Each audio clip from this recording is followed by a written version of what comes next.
Okay, the meeting will come to order. And let me first of all say for public information, a copy of the Nebraska Open Meeting Law is posted in the back of this meeting room. If anyone needs to see that, it's posted back there. We'll have roll call. Meyer, Here. Harris, Here. Knapper, Here. Reisig, Here. Blue, Here. All right, the next is Pledge of Allegiance, if you'd stand. I pledge allegiance to the flag of the United States of America and to the republic for which it stands, one nation, under God, indivisible, with liberty and justice for all.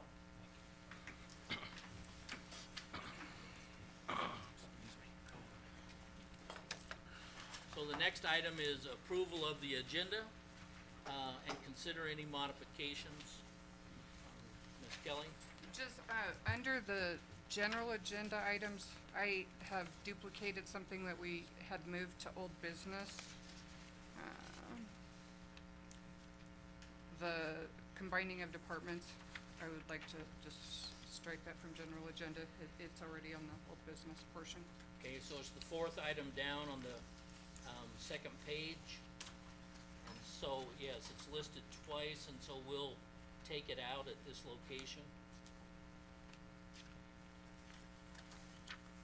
Okay, That's all I have. all right, anything else? If not, we could get a motion to approve the agenda. I move that we approve the agenda with the adjustment of the fourth item on the second page. I'll second it. Have a motion and a second, so if we could vote digitally. I don't see my,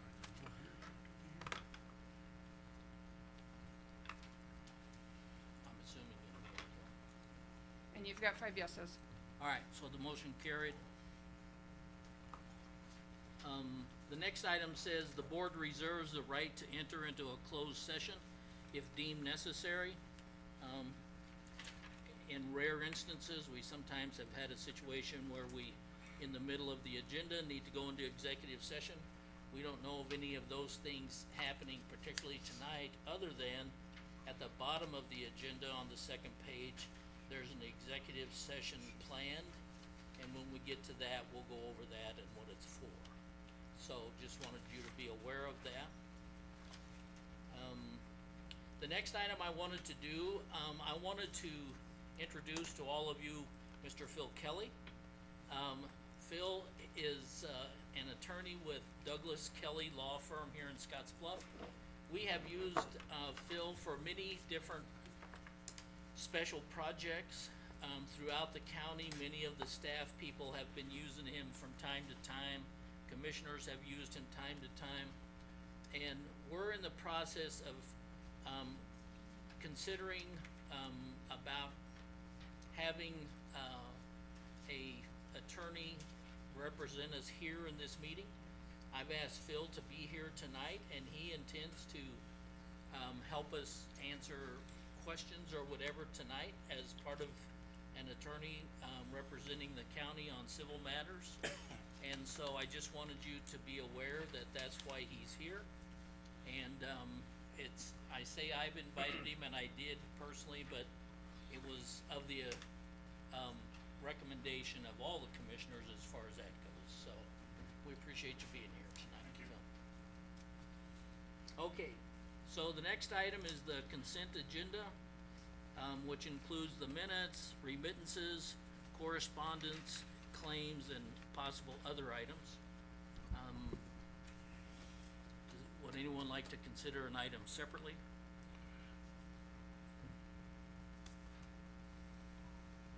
If not, I'd entertain a motion.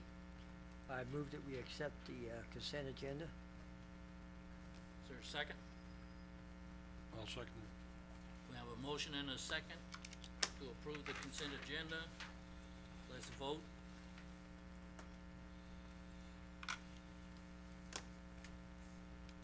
You have 5 yeses? All right, so the motion's carried. We'll move on to the next item. This item is to discuss and consider acceptance of resignation of Ken Meyer as chairman of the board. And so, Phil, do you need to fill us in on this process or procedure here tonight? You selected him as chair last time you organized, he's resigned that position. So procedurally, we want to approve that resignation, because then it has effect on a couple of other issues with the vice chair moving up into the chair's position.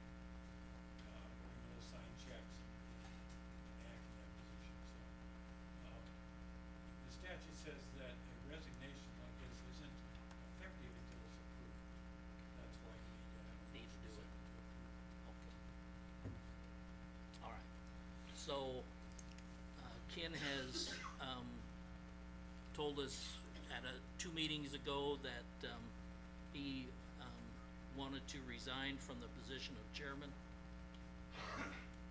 Is there a motion to accept that resignation? Can I clarify something? I believe he did, it says in writing, and I believe you somewhat got that in writing?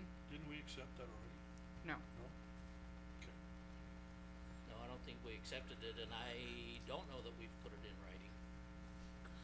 Does it need to be, Phil? He sent an email. Oh, yeah, that's true. Yeah, That's what I was that would considering in writing. suffice. Yeah, Yep. Copy that. Okay. all right. So is there a motion to accept that resignation? I move that we accept Ken Meyer's resignation as chairman. Is there a second? I'll second it. So we have a motion and a second to accept the resignation from Ken. We can vote.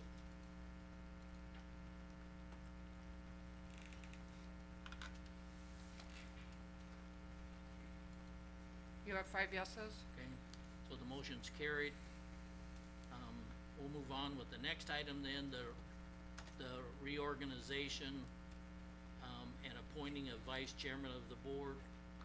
So I guess, Phil, can you, what you had discussed with me possibly earlier, is it true that the vice chair, which is myself, automatically goes to the chairperson's There's a seat? vacancy in that position now, and so I think the general concept is you move, the vice moves up, vice chair moves up, and you need to have a new vice chair. So we would tonight be nominating and then hopefully voting to accept a new vice chair. Correct. Okay, We don't have to accept the chair. The vice chair moves up to that position. Right. And that's So it kinda- just automatically moves. Automatic. Okay, so it doesn't have to be approved. all right, very good. All right, so is there a motion for, Are there any nominations? yeah, so really, yeah, it should be a nomination for vice chair. I nominate Charlie Knapp. I'll second that. Any other nominations?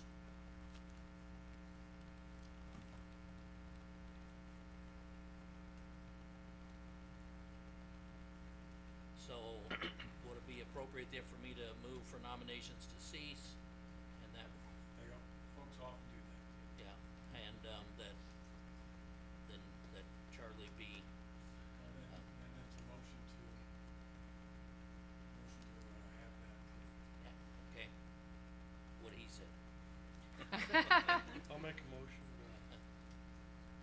Nomination cease and that Charlie Knapper be appointed vice chair. I make a motion nomination cease and Charlie Knapp be appointed as vice chair. Okay, We need to vote on that? And I'll second that. okay. Good deal. So we have a motion and a second, we can go ahead and vote.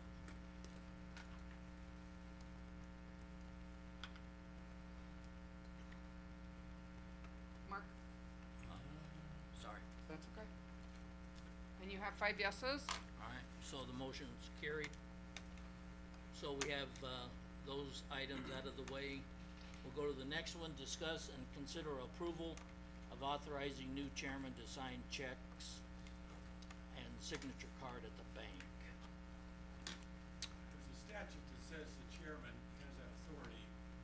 I recommended to Kelly that she put that on the agenda because the banks often want to see something in the minutes saying that's what discussion on that or a motion?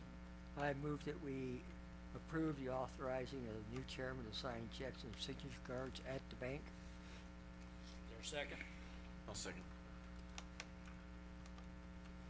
Alright, we can go ahead and vote.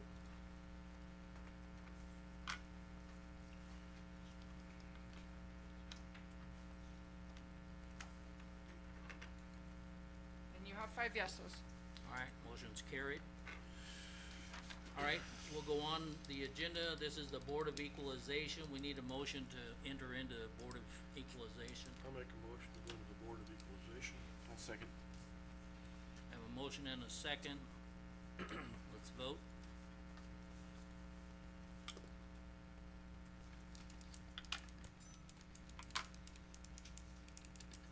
Russ and Ken. Sorry about that. You have 5 yeses. Alright, motion's carried, so we'll go on with the Board of Equalization, discuss and consider approval of one motor vehicle exemption for Turning Point Apostolic Church, Scotts Bluff. Heather? Right, so this is, a 2020 Ford Transit van for Turning Point Apostolic Church in Scotts Bluff. They did not register this van last year, but it had previously been tax exempt. It's a tax loss of $468, and it's, they didn't really specify use, but I would assume it's just for church use.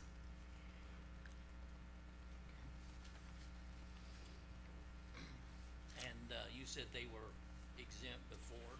Yeah, it's the church that's right across from Longfellow. Right there on the corner. Yeah. Okay. Any questions? Any questions? Do they have to file a current 501c3 with you, or so you know No, that they're that current, doesn't have that anything to they do still with have this. status? They don't have to do that? No. No, they file an application for exemption, and then it's up to you guys to approve it. Okay. I just wondered if they have, current status. Yeah. Is there a motion? I move that we approve the vehicle exemption for Turning Point Apostolic Church. Okay. Is there a second? I'll second. I have a motion and a second, to approve the, vehicle exemption. Any other discussion? If not, go ahead and vote.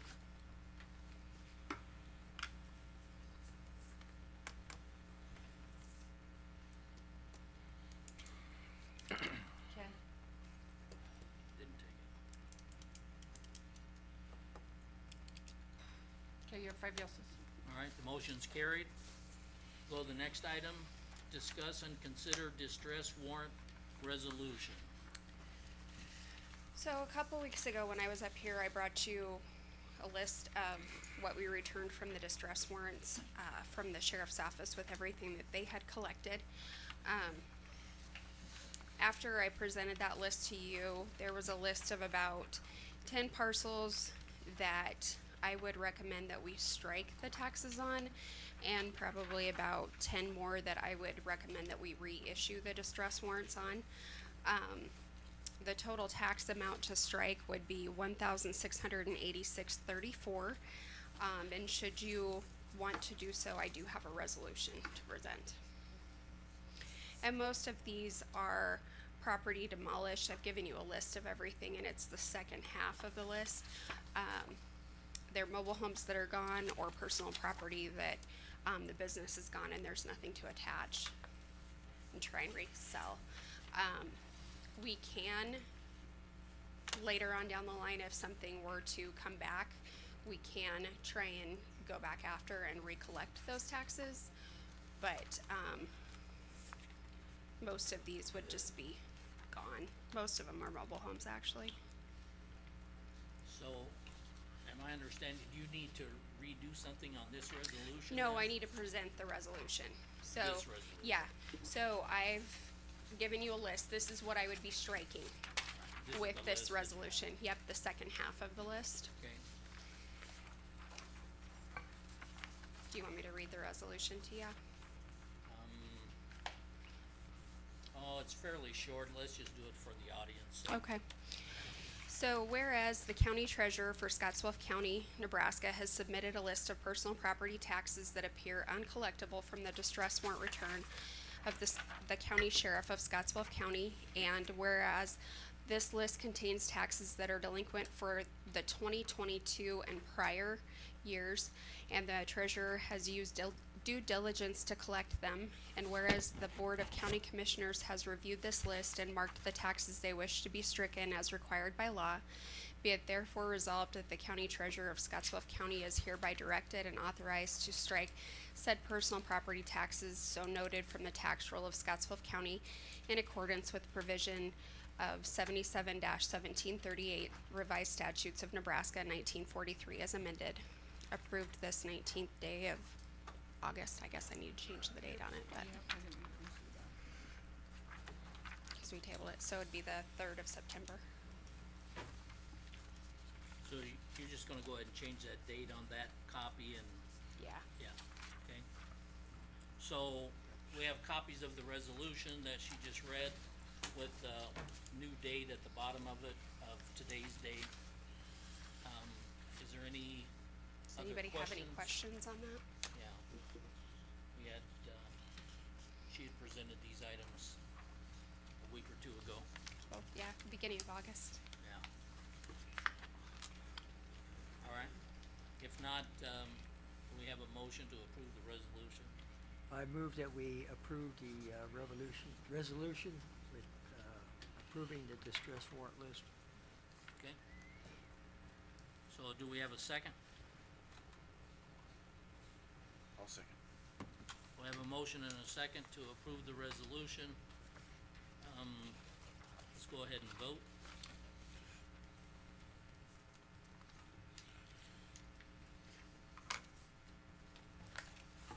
You have 5 yeses. All right, motion's carried. Do you Thank need you. a signature you want me to? I guess you can give them both to him. You already fixed the date too, right? So is mine. Do you want, here, just use mine.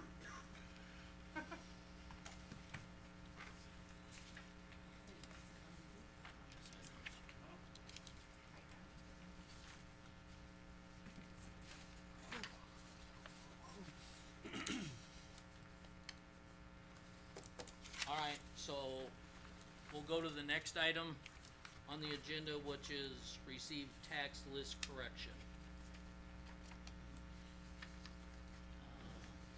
The board should have already received that tax list correction. There's one. Yeah, just- There was a sale of I think a used car, a company, and, we accelerated those taxes and did tax list correction. Okay. So, yeah, we had a copy in our packets. And, is there any questions or discussion on this item? And if not, entertain a motion. Okay. I'm gonna have to take a verbal. I didn't have this on my town hall, sorry. All right, when we get ready, we'll do that. I move that we accept the, task list corrections. All right. Is there a second? I'll second. I have a motion and a second to approve the tax list corrections. Any other discussion? Kelly's gonna call the roll. Blue, Yes. Reisig, Yes. Meyer, Yes. Harris, Yes. Knapper.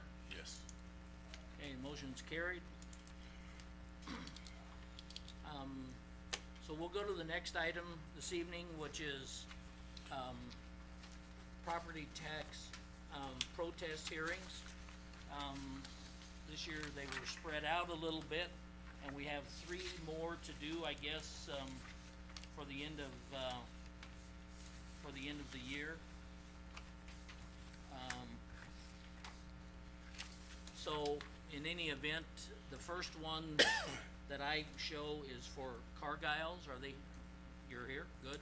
So, what we'll end up doing, if one or both of you would like to come forward to the podium, we wanna be able to hear you in the microphone. So, either one can come forward, so, yeah, I'll have to refresh my memory. So simply put, we let you give, your information first. You're not happy with, the new, valuation that you received. Tell us what your information is. I know we have some written documentation that you sent in. But if you'll tell us what your thoughts are, then when you're done, we'll go to the assessor and let him give us his ideas and how he came up with this. And then the commissioners will, might have questions for you. So, come on up if you would. Okay. You need their name, Kelly, or not? We've got them. Okay, from there, okay. So go ahead and tell us, your thoughts. All right, well, I'm Sherry, and if you can hear me. So, we realize that things have gone up, and especially since COVID. I believed that, it had risen in quite a bit of value since all of that boom took place. It has gone up 33,000 since 2020, which, I thought was the raise from all of that. And then we get the assessment for, for this year, for 2024, and the house had gone up a little more, fine, I expected that. But then we get a correction quite a while later, and then we were told we were gonna get another correction after that, so, we waited for that one. But the raise on that in just the land value was, what was it, 43,000? It went up like 400% from what it was, so that was just quite a shock, quite extreme, and understanding that it has to go up with the values that are going up, that just all at once seemed to be quite a blow. And then doing some research, just to show, we submitted the appraisal that we had done at the end of 2020. I know it's 4 years old now, but it actually, the appraisal came in at 175,000, which shocked us at that time. But that was at the peak, we thought of when the whole values had gone up, and it seems like they're leveling out and going back down now. So I don't know if that's gonna help or not, but that seems more of a realistic value than the total 198,000 that it's at now. Looking at the whole thing as a value, and understanding that the land has to be raised since it has been quite some time. Do you have anything to say? Yeah, half of that land is just, okay, I think it should be considered farmland because I farm dandelions and sandburrs about every 3 weeks, I mean, I still work part-time because of the economy the way it is, so we can afford to buy groceries. And because I work part-time, the homestead exemption is hurting, so I'm caught between a rock and a hard place, and then we get hit with this. I'm a law-abiding citizen. I support everything. The police, I say we fund the police, but that's off the wall there. But yeah, it should be half considered farmland because I harvest it every 3 weeks. Top part there Yeah. is the half I acre, keep just a it pasture. looking good for the looking good for the neighborhood, but it's just nothing there. But dandelions and sandburrs and weeds. But that's mainly all I've got to say. So where are you, at about an acre altogether? Yeah. Yes, the whole thing is. And half of it is at the weed lot that you're Yes. talking about? And, there's more weeds in the backyard, but I got that fenced in just to kind of make things organized a little bit. I live in And this says that you're a 2-bedroom, 1 and a half bath, is that correct? Yeah, the way I guess they look at it, it's one big bedroom. It was 2 upstairs that they made into one before we bought it. little tiny sliver of an office, and then downstairs there's 2 bedrooms, but I don't know how they figure that. And it's square foot, it's not by the bedroom, Yeah. value-wise. Correct, yeah, the number of bedrooms has no change in the total I'm square aware foot. of that, but I was just seeing if this information was correct. No, just letting the property owner. Okay. All right, so, if you're ready, we'll let the assessor give his thoughts and then we'll talk after that. Yeah, sure, so, Should we go sit down? No, go ahead and You can stand. stand there yeah, if it's all right so, with you. good evening. It might be helpful to take just a couple of minutes to explain how we arrive at these values. Much of what we do in the assessor's office is driven by state statute, and in order to set values each year, we have to look at a 3-year sales study. So we get all of the sales that occur through the county from the Register of Deeds office, and then we break that down into commercial, agriculture, and residential. Within residential, we break it down even further, between neighborhoods and the larger towns, the villages, small towns, and then you're considered in the Mitchell rural sub. So we look at all the rural subs together, okay? And whenever we make valuation changes, it's our job to be consistent and equal in how we do that. But this 3-year sales study for residential property tells us how much the market has moved. So we have to look at that, the difference between the sales price and what the assessed value is. We have to assess properties, residential properties, between 92 and 100% of market value. One of the, I guess, unfortunate things, depending on how you want to look at it, is for rural residential as well as the rural subs. Those are very attractive properties. People gravitate to a small acreage outside of town, outside town proper, and because of it's a 3-year sales study, it does take a while if the market does change up or down, it takes a while for that to change. But just looking at some of the sales that go into our study for that particular rural sub, we had sales, just to give you for instance, we had one in the sales group that sold for $252,000. It was valued at $212,000, excuse me. We had one that sold for $170,000. It was valued at $121,000 from a assessor's perspective. One sold for $185,000. It was valued at $107,000. So you can see that the very large increases in sales prices to the valuation. And I know last year when values were set, even though I wasn't here, the assessor at the time took it to the minimum of 92%, so it took quite a bit of increase to get us back to the 92%. And this year, as you appropriately mentioned, there was more land value added versus to the dwelling. And the reason being, if you look back across your tax history, the valuation on the land really hadn't significantly changed in 16 years.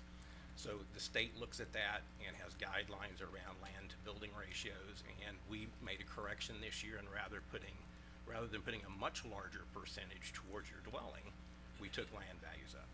And I would say that everybody within that Mitchell rural sub has the same valuation methodology on their land. So it just depends on how much you may have a 10,000 square foot lot, or you may have an acre or 2 acres. It just depends on that value. But the same methodology was used. And I did take a look. It was nice that you provided your appraisal from 4 years ago. It was just to kind of lend credence to the fact that values have gone up so much. Whenever you had the appraisal done in 2020, it was $175,000. At the time, we had it valued at $114,000. Yeah. So, and the way the market has increased, between that 4-year appraisal 4 years ago and today, we're talking about a $23,000 increase in valuation above that, which the market certainly has dictated that, and that's the reason why, and that's how we arrived at the valuation. So, Robert, tell me again the formula on these lots Sure. What is that formula that you use on all the lots in that neighborhood? Yes, so in the metro rural subs, the first 10,000 square feet of the lot is $1.75 a square foot. Anything between 10,000 and 42,000 is $1, and anything over the 42,000 is considered excess land, and is at 10 cents a square foot. That's excess. But it's not very much excess. You don't own any other land close to that, do you? You don't own the lot next to it, Ed? You own that lot next to it? It's just No, one parcel. Yeah, No, the just answer the is no. blue, Not the one, oh no, I meant to the right. No.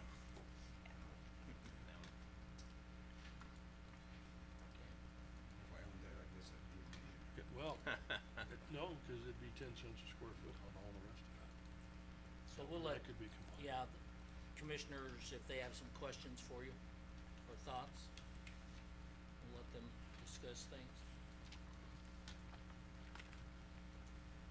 The fact that the land hasn't gone up all this time is not your fault.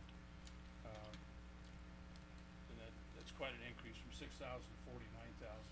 One of the things I look at when I'm looking at this is what the market value of your home is, which is why I was asking you how many bedrooms and whether that was all correct. If you put that on the market, could you get $198,000 for it?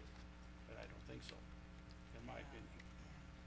But that and 75 cents if you get a cup of coffee somewhere, so, but that's one of the things I take into consideration is what it doesn't matter where you stick the increase, whether it's in the house or the land. I look at the bottom line as to what I think that piece of property is worth. Yeah, I feel like you can say that. If you're going for a walk, you just stepped off of a cliff.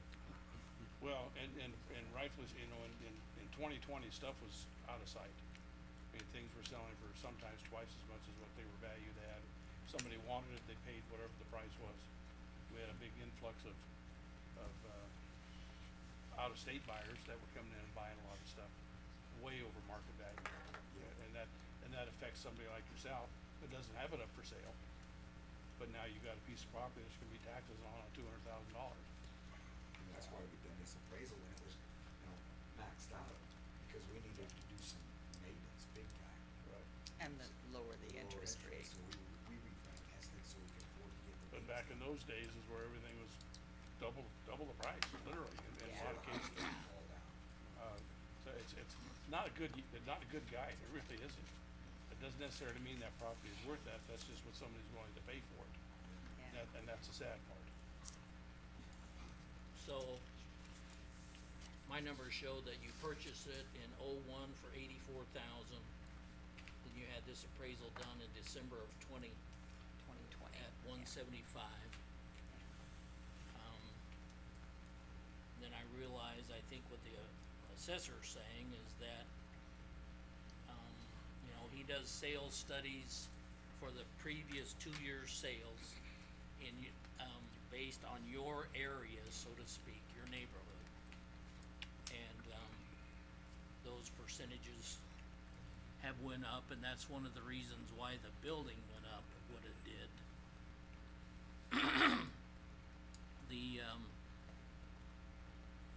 And when I look at the building and the price per square foot on it, it's $124 a square foot, and I think that's reasonable number based upon all the other ones we've looked at.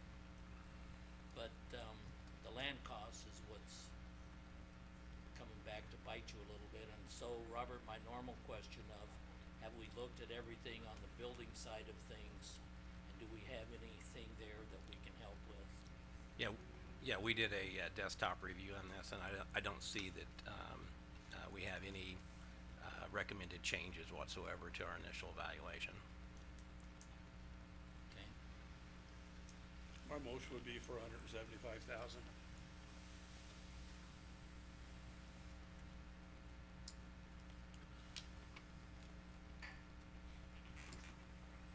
we have a motion. Is there a second?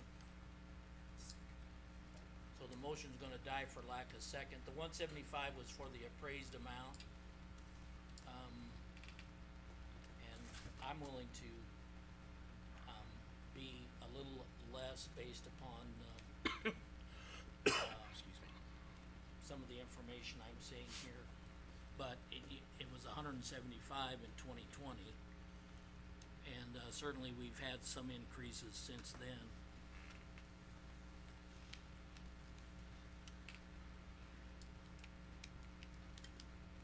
Just to kind of fill you guys in on what we did back in July, we sat here for 2.5 weeks and listened to about 900 protests. What we did in the Mitchell area, was we pretty much kept everybody at the assessor's recommendation.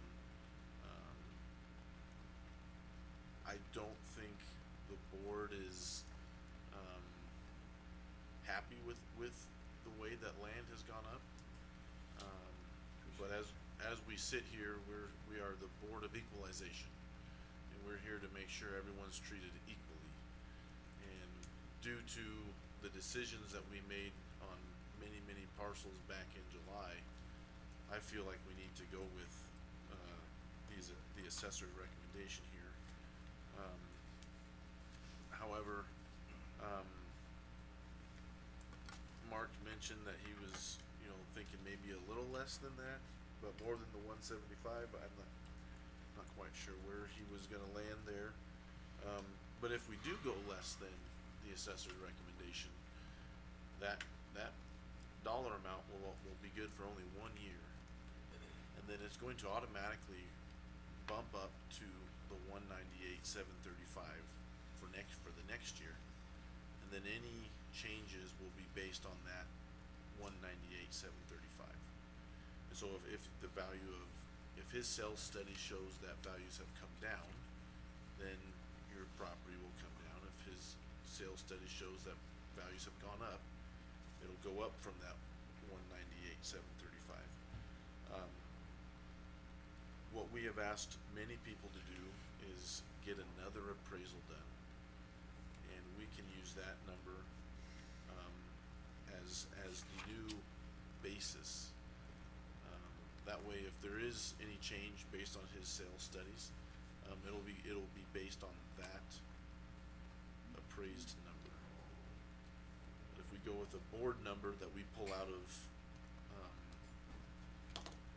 for lack of a better term, we pull that number out of the air, that's just gonna be for 1 year. And we would really strongly recommend that you come back with an appraisal in 25. So I did some calculating, and I do have a motion. It's, as Charlie said, we've tried to stay as firm as we can on these numbers, based upon what the assessor has put together. But my my motion is for 191,000. Did you lower the value of the house? You can call it whatever, yeah, Well, we don't wanna get out of sync on, right. That's for Robert to decide, but he'll take it off the house, I know. Yeah, I'd rather see it get taken off of my farmland. Right, so just, when we talk about equalization, we can see, differences in houses, but the land is the easiest thing for us to say is equal. So that way your lots in town, or your neighbor's lots, and all that stuff all the land is equal, but the differences are on the structures. Helps us justify that a little easier. so that's my motion. Is there a second? I'll second it. So we have a motion and a second for 191,000. Any other discussion? Alright, we can vote.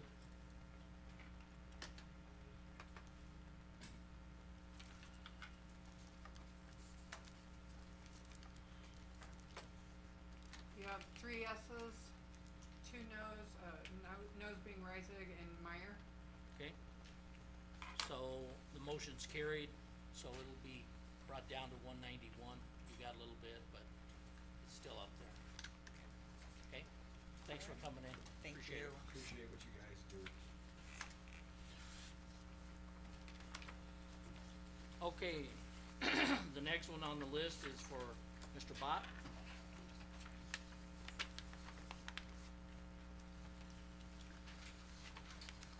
Thank you for your time. Kinda in the same boat those folks were.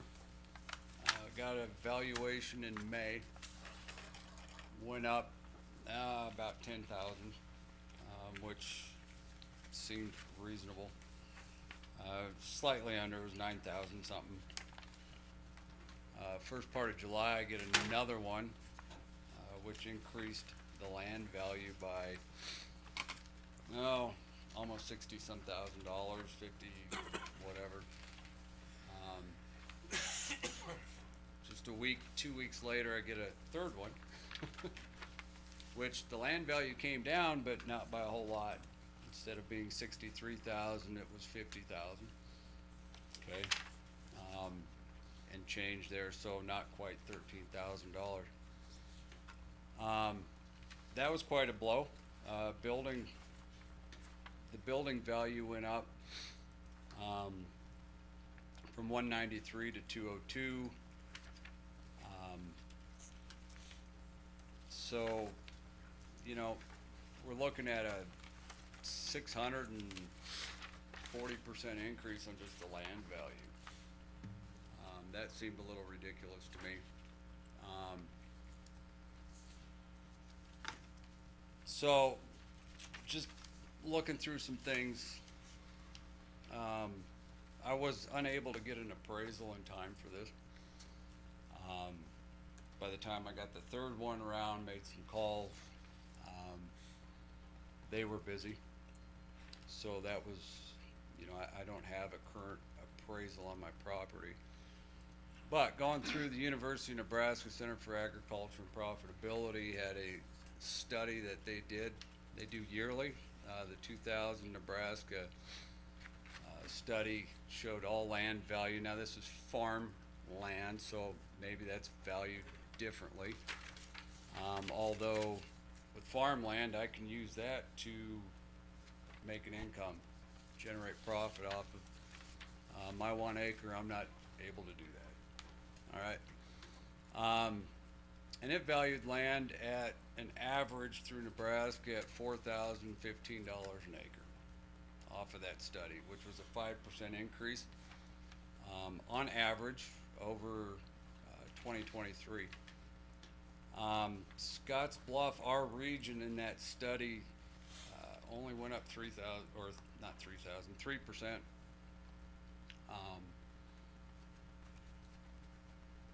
So looking at that, also went and looked at other properties around just to kind of figure out maybe land value, not including the buildings or whatever, but there was a 20-acre place that was sold in Mitchell. Don't have the exact address here. Found this on landsearch.com. Okay, this place sold 3 bedrooms, 2 bath, $249,900. If you divide that 20 acres out, that's only $12,095 an acre, or $12,495 per acre. And that's 20 times the land that I own. All right, so that's what it sold for.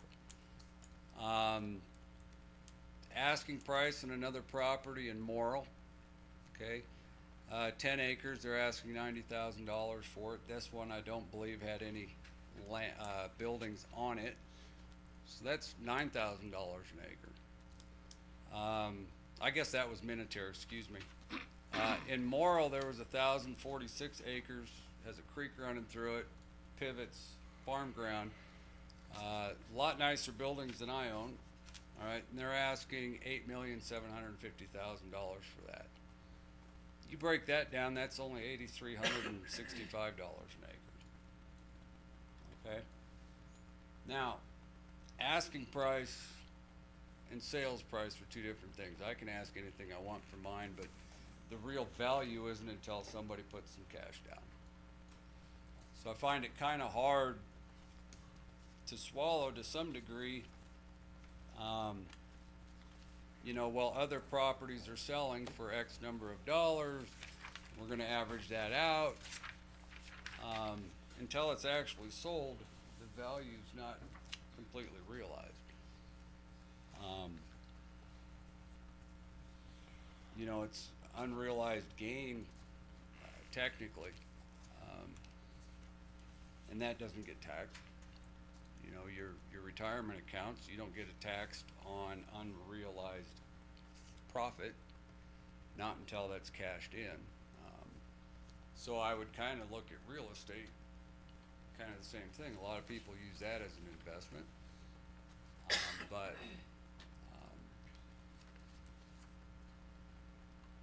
so I've just had kinda some problem with that land value. I've heard the explanation there. Going back to this, there's 2 buildings on my property. About a year ago, almost a year, we're within a few days of it, had a fire, burnt down 2 of those buildings. They're not being replaced. I was underinsured. Don't have enough to replace those. I came in When was it fire? almost a year ago. It was Labor Day weekend last year. Have we accounted for those? Looks like it.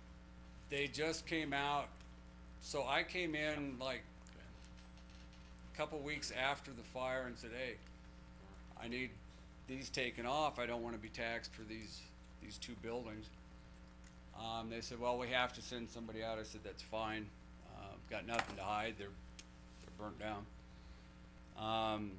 Made another call later in the year, cause they still hadn't come out. Finally came back over again this summer and asked again. They finally came out about 3 weeks ago, I believe, and somewhere in that ballpark, maybe 4 weeks ago.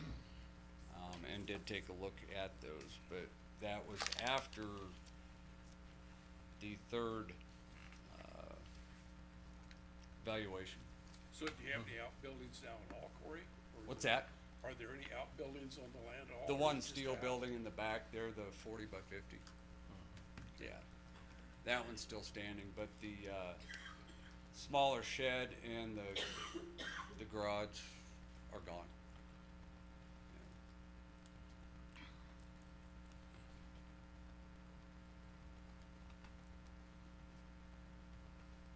So there's a note on your information that says 2 buildings burned and not rebuilding, That's correct. so you're familiar with them? I am, yeah. So, I mean, you guys ready for me to go?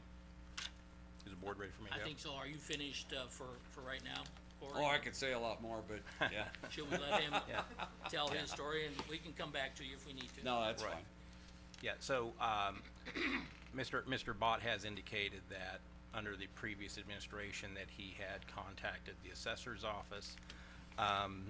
My office has a record of him contacting us initially. That's the information I have as far as the initial contact on February 13th. We assess values as of January 1 of each year. And then like in this particular case, we would open up a building permit, an internal building permit to go out and do an assessment. We did go out, Mr. Bott did contact us a second time. We normally work those first in, first out on the building permits. He contacted us, so we went ahead and scheduled him, out of line, if you will, to go out and take a look. The 2 structures that were destroyed by fire was just a little over $4,000 in value. He would not have qualified for destroyed property under the statutes of the state of Nebraska. It requires it be 20% or more.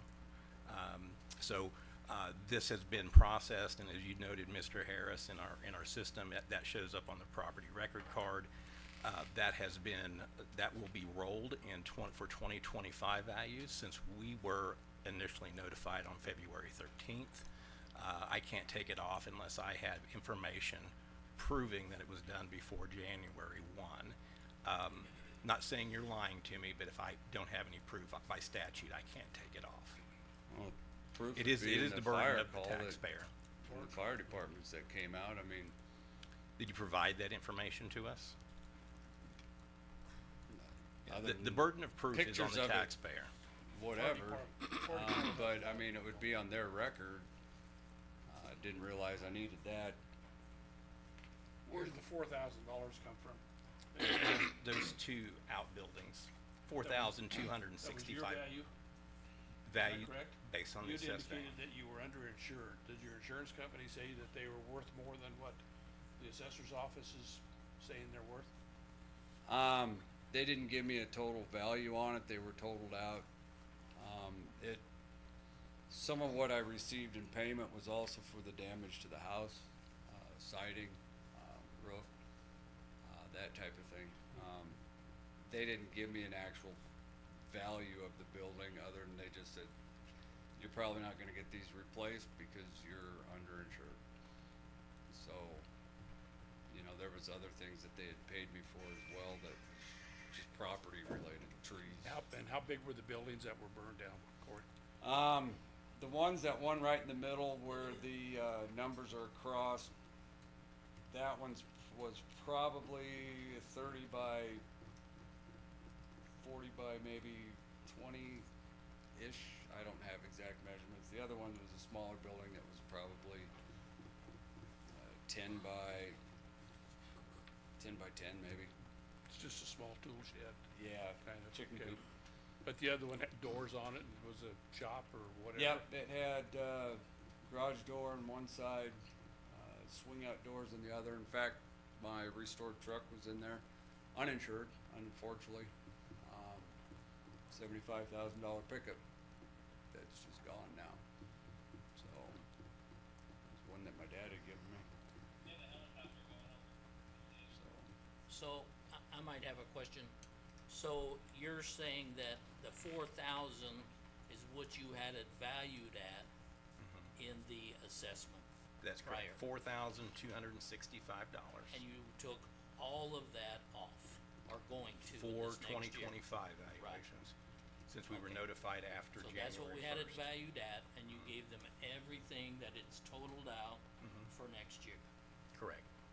Okay. so that'll be 2025, that's recognized? That's right. The next tax year is what he's saying. And, you know, for $4,000, you know, Less than. it's not Yeah, gonna cause you yeah, to, it's a spit in the bucket. yeah. But the land values just seem out of line, 600%.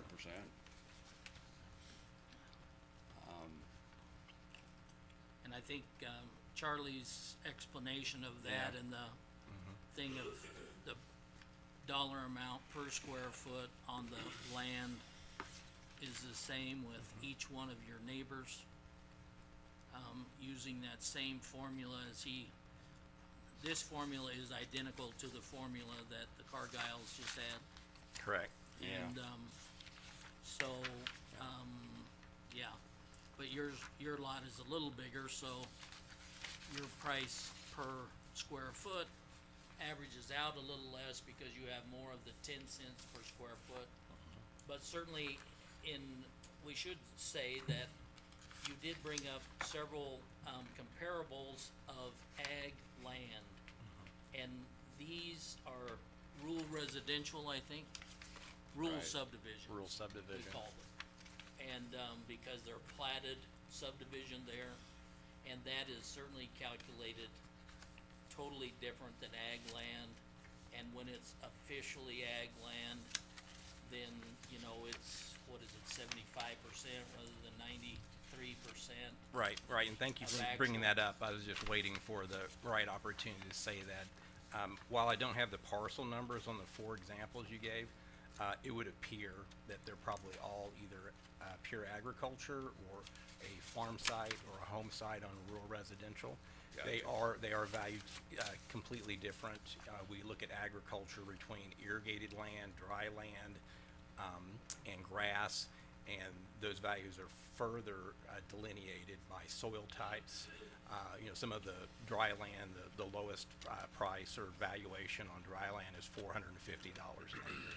Right. So, and you're talking about a 1,000-acre farm, you may have a mix of dry, grass, irrigated, or Well, the one thing I did notice looking on tax, if you go over to the right, not the one right next door to me, but the next one over, outbuilding, larger property, house probably just a little smaller. Their 2023 on tax sifter valuation was somewhat undermined by quite a bit. I would probably say it was somewhat comparable, other than the land's larger. This is the, trap residence? Correct. Okay. Yeah, there's certainly a difference, in the residence itself. And the lot size, is different as well. So, I mean, those are two factors. Not, no two houses are exactly alike. Right, and We that's look at where I those. kinda have trouble with this whole valuation deal, is that we can try to compare apples to apples, but not everybody's got the same apple. I'm a car guy, so use this as an example. You have Barrett Jackson and somebody sells a Mustang on there and they get $80,000 for it. Well, then you turn around and everybody who's got an old Mustang, it's now, oh, I got an $80,000 car. All right. A lot of different things go into that to get that value. One of those being, how desirable is it? Options, those types of things. So, this trying to one size fits all, and I understand from your side, it would be difficult to come out and every single property. Makes it easier on you to just kind of lump them, I guess, somewhat together and comparable size, whatever, but, comparable sized houses don't mean that they are in the same condition. My kitchen's unfinished, roof leaks, got drywall bad in there. You might check, they were supposed to take this off years ago for a finished basement that I was being taxed for. And I don't know if I'm still being taxed on a finished basement. We do not have a finished basement on your property. Okay. But, just a question for you though as well. Square footage on the home, when I added on, it was 18, 19 years ago, built a porch on the front, put a roof over it, and that was then taxed as living space because it had a roof over it. Wide open porch, but because it has a roof over it, was living space. I don't know who could live on my open porch. Yeah. So let me, So, I might ask, when Okay. we went out there, Mhm. did we do a full inspection while wa- we were there? it was exterior only. Yeah. Exterior only? That's right. Okay, so we would always urge you to, the goal here is for everyone to have the correct information. Sure. Best for you, best for them, best for us. And, we encourage a, inspection of the property, both inside and outside, to confirm that they have their information correct. And I would only say, and I've said it to many people in here, normally when I've seen them go out and look, I would say that 80% of the time, they find things that can help you. There is 20% of the time, they find things they didn't know you had. Yeah, my brother-in-law was one of the 20%. Yeah, and it does happen, so I want you to know that. Well, Right, keep in yeah. mind, he did ask for an inspection. They did go out and look. They did an exterior only. Right. Had they gone into the house and looked, it may make a difference in what these numbers are saying. Yeah, and they didn't ask. They didn't ask to come inside? No. Okay. Yeah, we went out there to request because of the, burn structures, fire. yeah, Correct. Yeah. Right. So Why- one thing I would point out for the board, you pointed out your close neighbor, different valuation. You have twice the amount of living space as that particular property, roughly twice the amount of living space. Right, but they So got like that makes a significant twice the difference in the amount of land. valuation. and the land value is what, Yeah, they're on the kinda same stick to me. methodology that you are as far as dollars per square foot. That same formula that Yeah. we described, gotcha. we use the same formula, but they're taking serious advantage of that 10 cents a square foot, Right. so just need to realize that. But you're a man of my heart, cause I argue this square footage thing all the time. We've got a couple Yeah. of commissioners that use that, which is fine, everybody can do what you wanna do. But you may have a 1,200 square foot here and a 1,200 square foot here. And if that's all you're gonna use to value the home, this one may have granite countertops and fireplace, I mean, all sorts of stuff. Exactly. And this one doesn't. So, Right. price per square foot, in my own opinion, and that's just me. I don't take a lot of that into consideration. And you brought up the same example that I've used on cars. If a car weighs 2,000 pounds, should we value them all the same because they're all the same? No, they're not. They're not Right. the same. There Right. are different things that happen, and the same thing happens in homes. Same deal. You're the first one that's ever agreed with me, and I appreciate that a lot. Well, to me, it's 'Cause just, that's an uphill battle for me Yeah. here. it just seems like common sense in my, My my motion's thinking. for $200,946. Which is last year's. Yes. Had they gone into the house and looked, there may be some things that they could have changed. I don't know if the house went up, did the house go up? By 5%, same as every other, dwelling in that neighborhood. I can't find it on here, how you got it broke out, let's see. Went from 193 to 202, that's the 5%. Yes.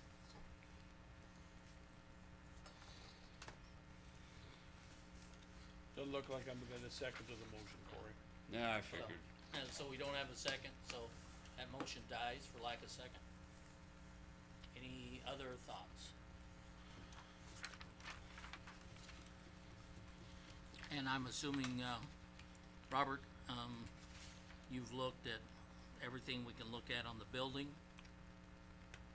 Correct. I would just, if you believe that we have your quality or condition wrong on your property, before January 1 of next year, have us come out, as close to that date as possible, so we can, determine if there are certainly, interior quality or condition Is there issues. any reason why you wouldn't have gone under the house when you looked, Cause, when you were out? 'cause we were asked to go out there to look at the destroyed structures, and that's what And we then did. you're going to make a recommendation based on just the destroyed structure, but not on the house, is that correct? We did look at the exterior of the house, yeah, we did look at that. We're required by law, Mr. Meyer, to look at every property once every 6 years, so, keep that in mind.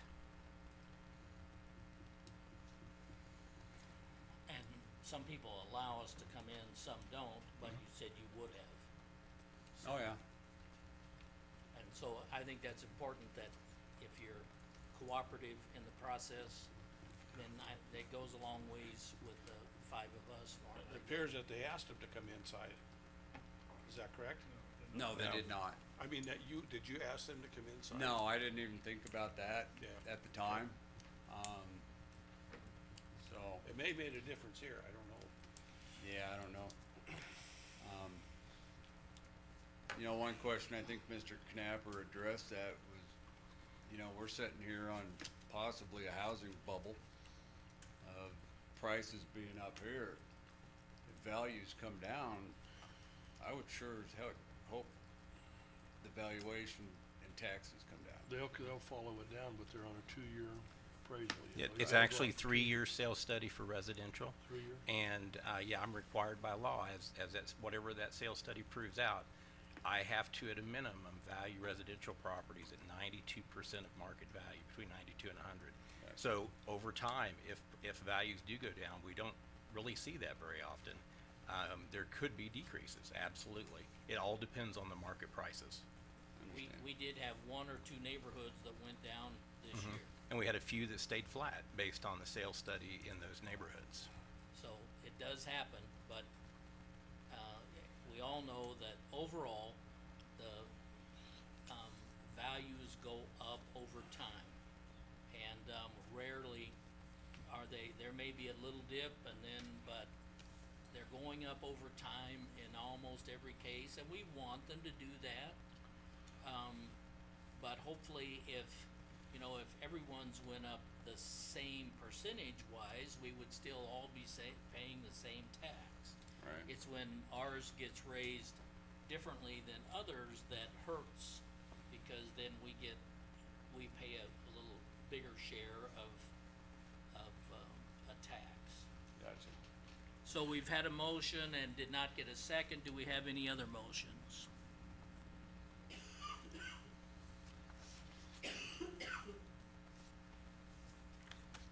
Alright, thank you for your time. Thank you. We're still gonna vote on something here, but I think it's gonna, anyone have a motion? Well, you know, I don't know that land values has went up as much as the dollar has went down. And, you know, it just really makes it tough to find a balance here, you know, and make everybody happy. You go to the grocery store or the gas station, did gas go up or did the dollar go down? You gotta look at all of it, you know, I mean, and by the dollar going down, it makes everything skyrocket. And nothing's balanced. It's harder for you to pay more tax with less money, and that's exactly where we're all at, every one of us in this room.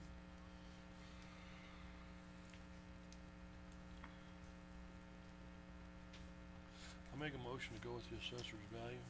Assessor's value of 253,620. Is there a second to that? I'll second that. So we have a motion and a second to leave it at the assessor's value. Give me just a second. What's that? I was just getting ready. I wasn't on the Oh, screen. are you okay with the digital this time?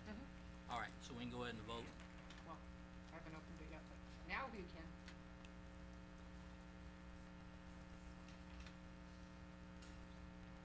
Press.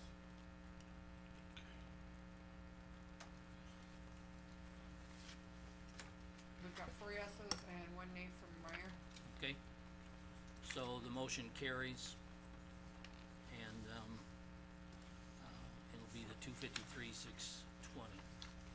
All right, we'll go to the next one. We have one more, Aguirre, Aguirre.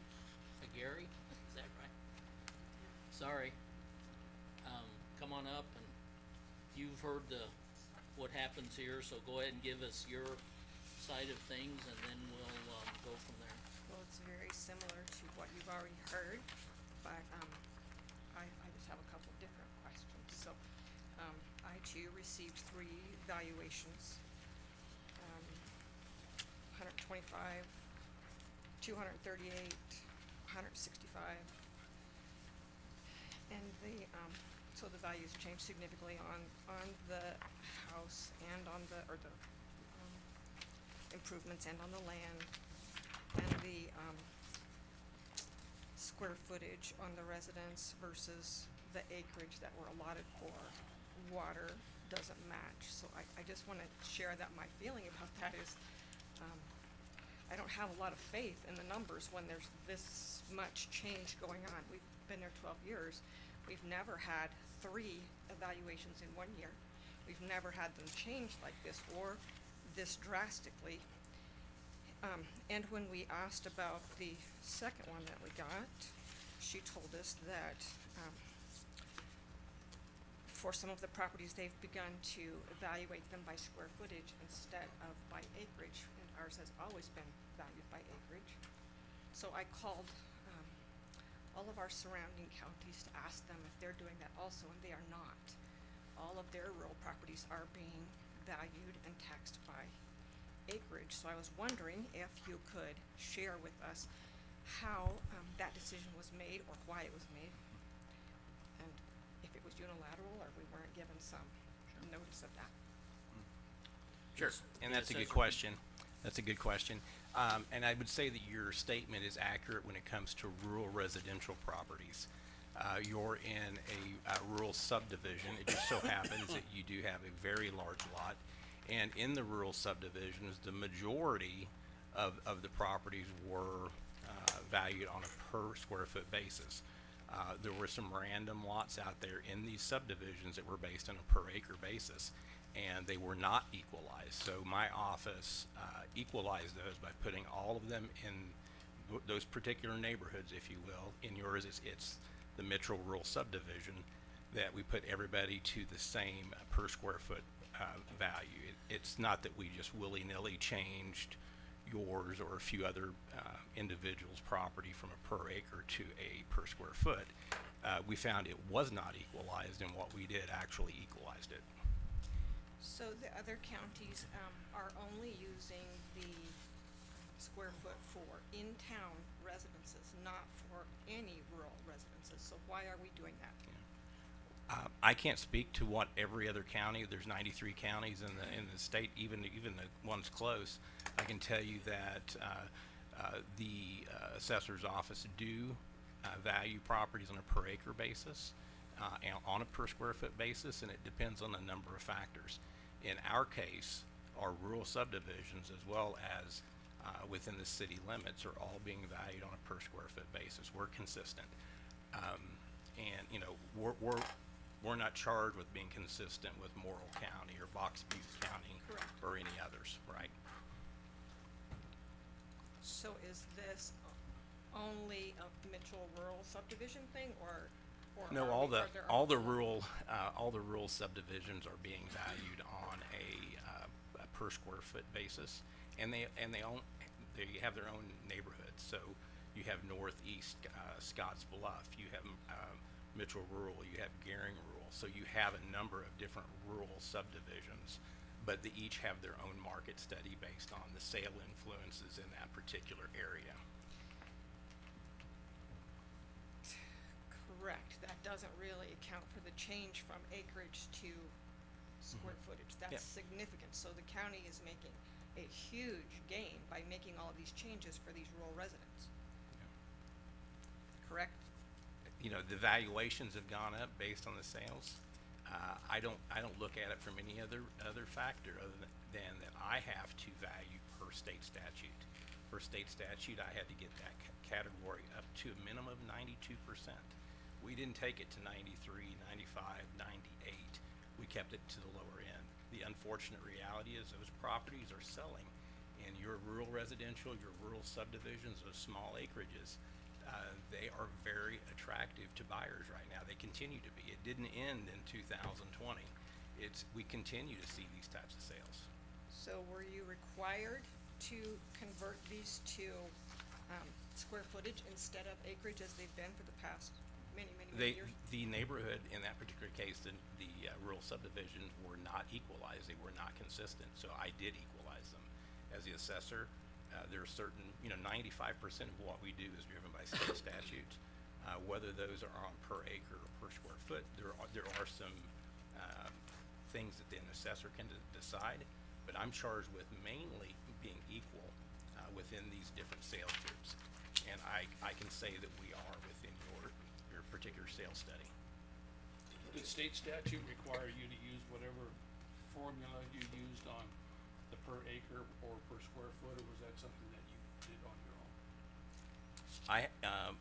You talking about rural residential, you talking about ag? About any of the properties that we deal with, and I understand the state statute that you're required to be at a certain level. Right. But there were formulas that you used, either per acre, per square foot, whatever the case might be. Right. Where did those numbers come from? Those are numbers come from the sales study. So if it's an acreage, if it's a farm site, a home site, it's gonna be based on those acres. And the sales study for agriculture would drive the prices for irrigated, for dry, for grass, for rural residential. They also saw a significant increase, completely different category than what we're talking about here. But those acres went up pretty significantly this year, as you all probably remember during our previous protests. But those are all driven by the sales. The other factor in this is that we are required by state statute to review each property, which would be, dwelling, any type of outbuildings once every 6 years. And that actually makes changes to the structures, not to the land. I think what Ken's asking, I may be wrong, but I think what he's asking you is, the land that's in the rural subs, are they identified as a rural sub? And Yes. are they in a subdivision? Yes. So you can't take an acre and put it into that subdivision if it's not already Not, identified as. not and be consistent. I have to be consistent, I have to be You're equal. not taking just random acres and putting them in the No. subdivision. That's the question. I believe that needed answered. No. So if I understand what you're saying correctly, you were saying that there were other properties in our subdivision who were already being, taxed by acre, or by square footage Correct. instead of acre. Correct. That's not what any of my neighbors are telling me. Probably was a different number than what they've used, but it was probably, that's probably the way they had originally been set, but the increase, like I said, the land hadn't increased in over 16 years. Mm-hmm. So your lot, I didn't realize it was that big, but you have almost 3 acres, right? Correct. So that 10 cents per square foot, you even got to take even a bigger advantage of that, but it's still, this whole thing drives your price up no matter what, and I realize that. But, by having that third category of 10 cents a square foot, it helped yours quite a bit. I know that Ken's already mentioned about the idea of the price per square foot, and I didn't talk about that on Mr. Bott's, but looking at his price per square foot was in the $100 range, and yours is in the $100 range per square foot. And, I was gonna look on yours. Yeah, both yours and Mr. Bott's showed as being in average condition. And I see you also mentioned some things about some damage from the tornado and some things. I'm not sure damage to trees helps you any with us, but if you have Trees. damage Trees, to, fences, garage, yeah, barn, If yeah, you there was ha- a lot, but if you have any That was after. significant damage to buildings and, you want to have them come out and take a look, we would encourage you to do that. They may be able to make some adjustment depending on the type of damage that's there. that They may wouldn't not have either, affected but, this year's taxes because it was after that. yeah, Mostly I'm concerned just with, so many filings and, the numbers being accurate when there are that many things going around and then these drastic changes and, what seems like most of the counties are not doing, we for some reason have decided to do that, which it just seems very exorbitant. That's pretty much all I have to share. appreciate it. Any other thoughts or questions from commissioners? I have a question, Trina. I can't tell what value you're protesting. I'm not matching what's on this computer. Do you understand this, Robert, so I have the right numbers? Yeah, I believe that her request is 103,365. But she's protesting 108, and I don't see that number Right, anywhere. which is actually 165,940 is what the value is, right? Well, she's separated land also. That's probably why. Do you have a copy of it? Yeah, so the 24 assessed value is 165,940 in total. That includes the dwelling, the other improvements, other outbuildings, and the land. 165,940. Trina, can I ask you a question? Have you done any interior work in the house, as far as any upgrades or anything? In order to buy the house, we had to do a lot because it was, in a situation where we couldn't buy it. The inspections wouldn't pass, we had to tear down buildings. So it was just bare sheetrock and holes in the floor and holes in the ceilings, and it was really, really So bad. you've done a lot of repair At the work time, in it it was then? all, that was to buy it, and I spent 6 months doing what I could to get it to buy it. I see. And, it still is an old stucco farmhouse. It was originally a one room and they added on one more side and a porch, so that's what it still is. It was built in 1954. Yeah, Yeah. it's an old, Okay. it's an old home. It's not I Okay. don't live in a fancy place. And there's a barn, which we've re-sided, and, before we could buy it, we had to put a new roof on it because it was completely, falling down. And we had to put a new roof on the garage this year because the tornado got that, so, aside from that, it's kind of like the first couple said, it's a lot of sandburs and dandelions, but, we do irrigate our garden and fruit trees and that kind of stuff, but that's it. We lost the fences this year too with the tornado. Trees came down and tore things up, but that's really all. So, you separated land, and then these are structures basically, for total, if this is what you're protesting. Let me see what you put on the last one.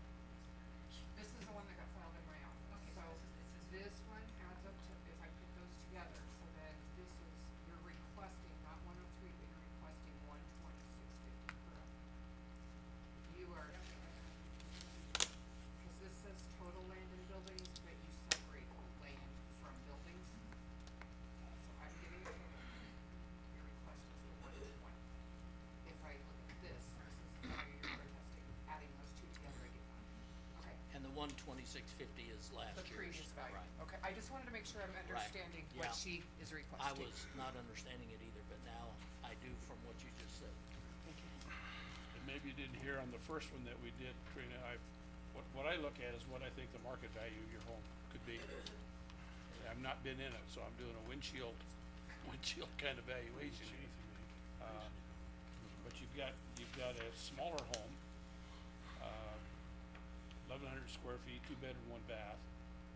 Understand it doesn't matter how many bedrooms you have. And almost 3 acres, which makes it maybe a little more desirable than some of the other ones as far as the land is concerned. You know, the size of the land. I would make a motion at 149.5. 149, Yes. 500, okay? Is there a second?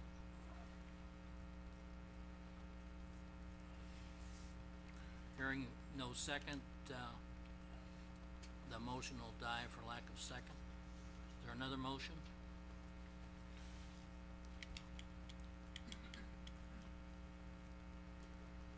I'm assuming you've looked at everything on the buildings and the home. We have, yeah, no change Do you have recommendation a for me. breakdown on the houses and stuff? I'm not seeing it on paper I got, unless I'm missing something. Do you have a value on just the house without the outbuildings? 104, I think. 104,310 on just the house. Oh, you guys got it on the computer, I didn't I bring think, it. yeah, 104,310. Okay.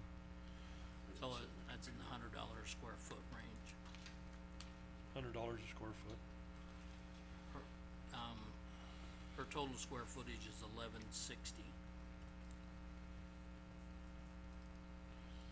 So, a little less than 100 actually. And it is, like she said, older, and I think with older type stucco on it. Does that put any value on the outbuildings on that For- price? No, not on that price. Okay, well, if you add those- 4,000 on the if you add those buildings in, that and then lowers that. 57 on the lot.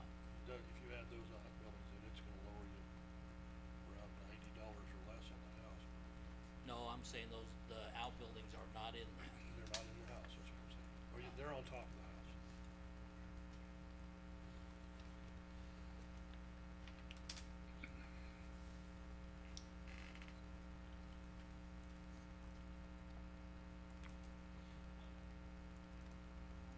So she ended up with a 5% increase on the building, which took it from basically 100,000 to 104, or 99 to 104. And then again, her significant increase is the land, which went up 40,000. But as we've said, it's using that same formula that we've used across the subdivision there and some other subdivisions as far as that goes.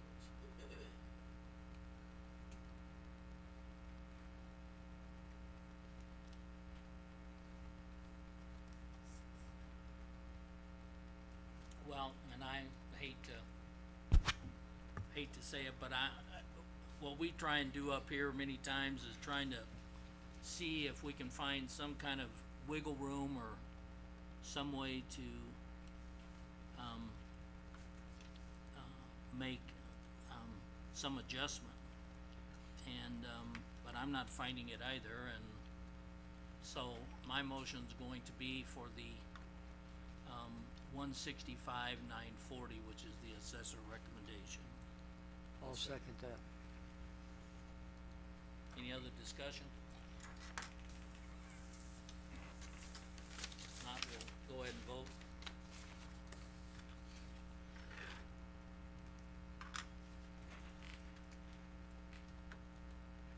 You have 4 yeses, 1 no, Meyer, All right, so the motion's carried. So I think that those are the 3 protests that we had for this evening. And, yeah, we'll go from there. Okay, so I think we're finished in the Board of Equalization. we could have a motion to, move out of, Board of Equalization. I move that we move out of Board of Equalization. I'll second. Can we take a short break? So we have a motion and a second to move out of executive session? Board of Equalization. Oh, yeah, sorry. I had another thought on my mind here. So, go ahead and vote.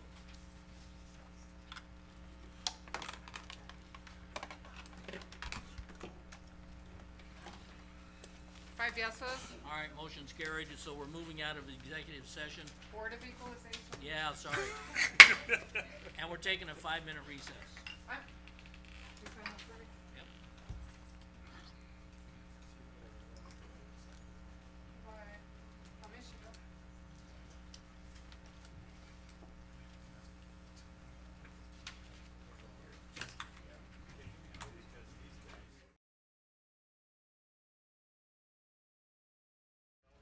Remember seeing her at co-op?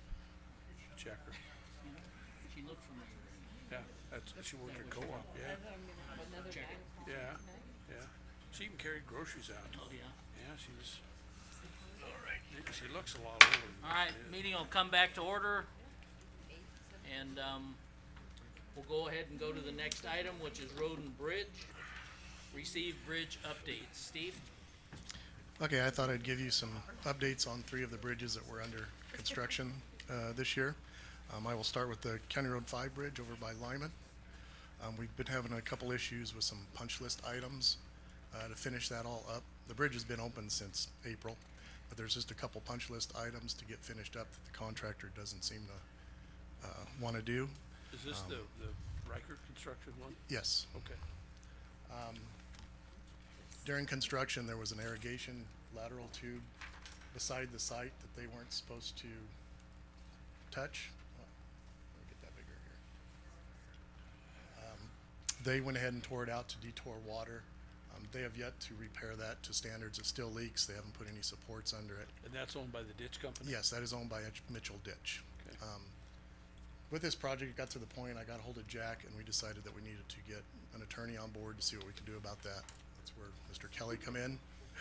And he said because that is outside the scope of our project and not in a deal, the ditch company will have to address that with them. So we're hoping they will actually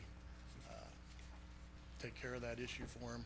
Was there anything in the original contract that indicated not to touch it or do Just anything on with the plans, it says do not disturb. Do not okay. And they went ahead and tore it out anyway to They reroute signed off on the that? creek water. So, the second issue, is I'm gonna call it a driveway tube. I don't know what display here. Try media player. Okay. Ooh, nice. This was during the first part of the construction, and I'm just gonna try to show you this to show you that they were supposed to realign the first 100 yards of the road with this bridge when it's in here. Ignore my drone This capabilities. Same looks Yeah, pretty good. Same bridge. When they were first starting on the floor there, I can skip it ahead here a little ways to find. Okay, you can see how this north road up here comes down, and as I move back, you will see how we're supposed to realign the road. They were supposed to do this first 200 feet. Right in here is where the driveway tube is that they put in prematurely. So they brought this out with a 45 and brought it over to the ditch, so it's at an angle. So once this comes back, you'll see, we went ahead and moved the road. They did not. We moved the road, and we had plans of moving the rest of the road over. You can see out of a line that is. See how line Now is they're back changed? there. So we still haven't been able to get them out there even after we moved this road to get this culvert pipe over here in the bar pit, because this bar pit now is over 15 feet. So this, The new road is where the cursive is now? Steve? the new road is right down the center here Down of there, the deal. okay, Yep, it's gotcha. all moved over this way. Well, So the road moved about 20 feet this to the west. culvert pipe that they have refused to go do apparently still needs moved, so it lines up in there. So, the option we took is Phil Kelly went ahead and drafted them a letter you should have in your packets. I think she put it in your correspondence one. We're gonna submit that, with penalties, because after the substantial completion, it was $200 a day. So when the penalties are up to $28,200 in penalties So far. so far. I believe, Phil, we were calling it good at that time of his letter. I got a quote to move that pipe over from a different contractor. We added that in there. So Phil thought it would be best if we sent them the engineer's final payment of the, I guess I don't have that amount written down. Requesting that we're gonna make our final payment and that they, they're in default and call the project completed. So their total in penalties is $33,600. So that stops now even though it's not completed? I believe Phil thought with the date of the letter. Have to, you know, it was my thought, let's call it, we're done as of today, and we've done that. Jack Baker's computed the figures. So, we're moving on from that contract and to get the culvert repaired, and we just wanted to have an end date so that we wanted to have an end date so we could write a final check. Don't they have to, call or contact us and tell us they're done, or? They did that, substantial completion was back in March. Yes. So, the bond and contract say that it's $200 a day if they don't finish it up, and, we need to have an end to the situation, and so we've called it good as of now. But we're still not finished though, correct? No. Yeah, but he's gonna have it finished, and. Somebody else. And Right. somebody else is gonna do that, and we subtracted that money from their pay. Right. I got you, that makes it. Yeah, it's all, he's got the money. Yeah. Yeah. Okay. Yeah, we've subtracted that from the holdback, which is significant. Right. And so, and other contractors should be able to get that done pretty quickly. Yeah, it's a day job, you know, so why they're dragging their feet, can't really answer, but, I wanted to get this kind of over and done with because until we get a actual completion saying the project's completed from the engineer, I can't submit my bridge match to get my money, so. I This'll figured do that. this was back in March and April, we're in September, I just think it's went on long enough, so. You know, we've had a lot of meetings out there where we were supposed to meet and last one they never even showed up to that they wanted to have, so. They arranged the meeting, then didn't come. Correct, yeah, they arranged it and didn't come, so. And consider that with the significant penalty, then that's a savings to the county. So, that's All County right. Road 5 one. Any Okay. questions about that one, I guess? Okay, the County Road M1 has started, it's over in northeast Minutair. They've started grubbing and, putting on some,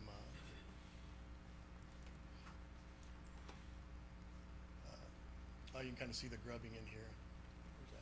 How do I get that bigger? There we go. There's gonna be a tube going here. They've kinda started that work. You can see, this probably isn't the best picture, but there is a power line that runs right adjacent to this bridge. So before this pier here comes out. And they're gonna move that pier over this way a little bit. This is just an 8-inch pier. The one they put in will be a 10-inch. So, the piling will actually be encased in concrete Who's up out of doing the the work water. on this one, Steve? This is Simon's Construction doing Simon. this one. So until we can, water goes out of the ditch or the irrigation use cuts down enough, the power company can backfeed power to make those lines safe enough to shield or whatever. The work is just kinda waiting as far as ditch water on the rest of this one, so. And when the ditch water goes out, then that's the 9 Mile Creek, right? Yes, that's 9 Mile Creek right Then there. that'll go down as well. Hopefully it when goes that down a little more for them, yeah. They were a little concerned here a while back. I guess, farmers were dumping a bunch of water in there because they had a breakout somewhere, so they were a little concerned about that. That's water in that year round though, isn't it? Yes, The yep, 9 he mile? has water like that year round. Yeah. So, there's too many volts running through that line to even think about backfeeding it, the power company said, with all the pivots and irrigation and everything running. So, as soon as that gets down, they thought the second week of this month here that maybe as people are shutting down, they'll be able to do something. So,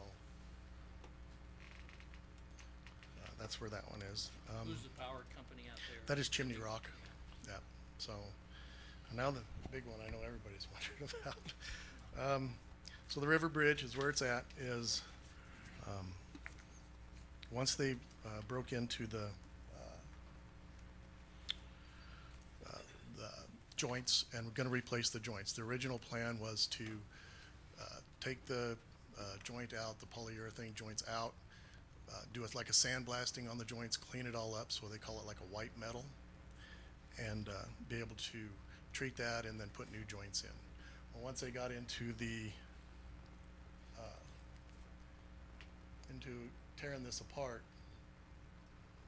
these joints were a lot more deteriorated than first thought.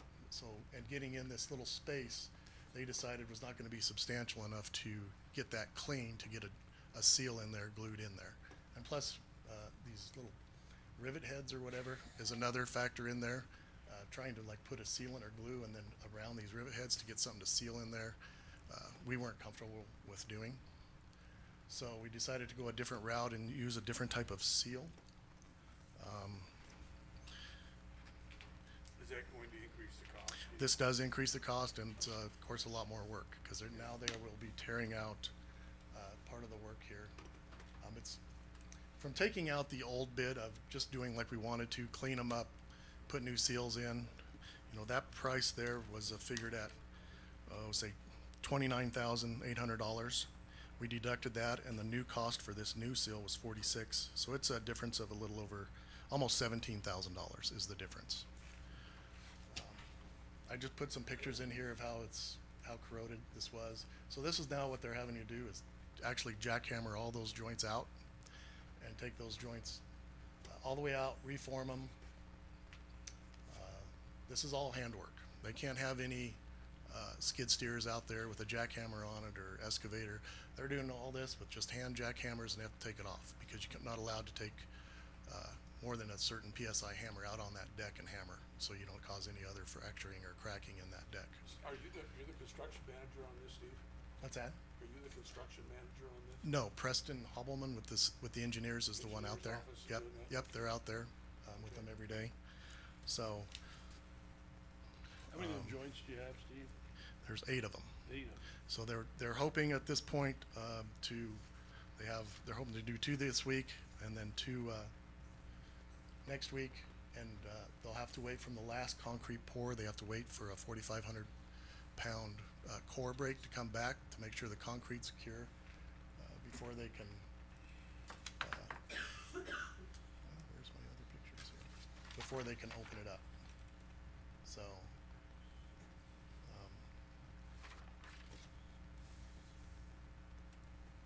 That's one of them where they're lifting it up out of there. So, like I say, all this is being hand done, so this bid, even with the increase, is still like $44,000 cheaper than our second bid that we got, so. What was it on the engineer's estimate? Were you quite a little over in that, weren't you? I can't tell you that, I don't have the engineer's estimate with me right here, but, well, must be kind of like.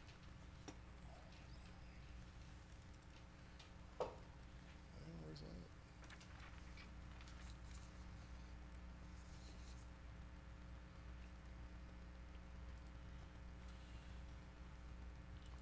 So are you anticipating another So- 3 weeks? They are hoping that by the September 20th, if the brakes come back, there's one, that's what I was trying to find, is where they're reforming it, so they go underneath the bridge. On the part where they had, land down there, they could do it, but now they're on the part where they have to use their snooper truck, so they get under the bridge and form half of it up on one side and then have to go to the other side. So, this pink part is where the new joint will be, so they pour all of this, and then they'll come back and pull this pink foam out, and that's where the new joint will go in. How deep is So, that pink foam? That's at least 6 inches. If you look at that deck's only 6 inches thick anyway. It's kind of surprising that's how thick that is. So that's 3 pieces of Right, pink foam right. put together? This seal will come in 4-foot chunks, and it'll actually be easier for us to replace it if need be, if it ever needs to come to that. So they're hoping by September 20th, if everything goes well and the brakes come back on the cores, that maybe we can open it up by then. Hopefully, maybe we can even things work out.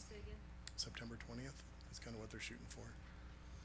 They have to wait. It's supposed to be a 28-day wait from their last pour for the concrete, but if they took plenty of core samples, so if those brakes come back where they're up to the 4,500 PSI earlier, then they can open it up. So, Okay. and that is pretty much the gist of it. Is that all of them? Yes. Alright, any questions, commissioners? When does the second bridge start? When's the work starting? Is that next year? December, right now. December. And, last I just heard, they might even be able to make it in November and start, so, yeah. Probably better get one side done before. Yeah, the other side will be yeah. done before we do the other, so, yeah, so. These companies are actually, somewhat related back east. They kinda work together all the time, or from what I understand, that Kia Constructors and this Garcia Chicoine, so, yeah, the other one will be done before they come in, so. Good move. Yeah, yeah, so. Okay, anything else? Appreciate your report. Okay. Uh-oh. So we'll go on to the general agenda items. The first one is to discuss and consider approval of a special designated license for Rosita's Restaurant. Sheriff, you're gonna handle that? There are 5 of them. 3 for Rosita. The sheriff's office has evaluated this and looked at the background of the applicant. We have no objection. So, our one line item is for the Rosita items, and is that 3 of those? 5, I don't 5? see 5 for Rosita. Oh, there's 2 on the back. front and back of Yeah. paper. Front, back. Okay. So there's 5 of them, they're all at the same location, is that correct? Yes, sir. Just differently. And that's out at the pumpkin patch? At the pumpkin patch. Did they do that last year? Yes. Did they?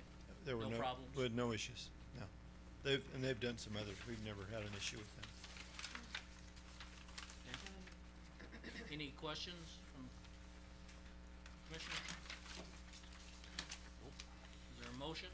I moved it, we approve the, SDLs for Rosita Restaurant, I'll all second. 5 of them. So we have a motion and a second, any other discussion? If not, we'll go ahead and vote.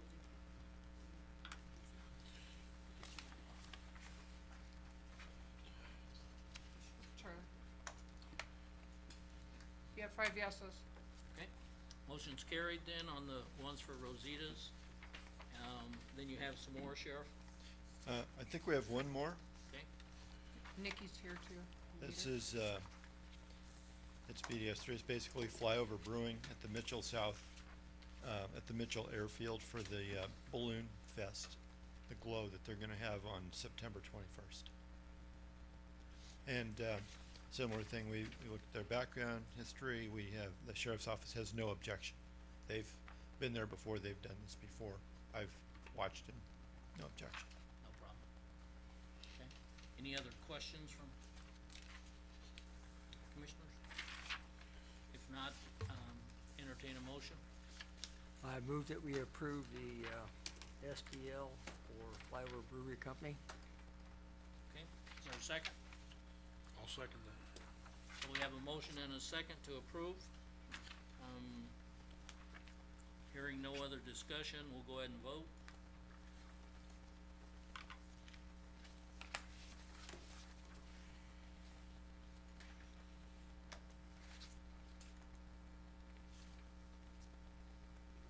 You have 5 yeses. I'll give it to you tomorrow. All right, so the motion's carried and, Okay. thanks, Sheriff.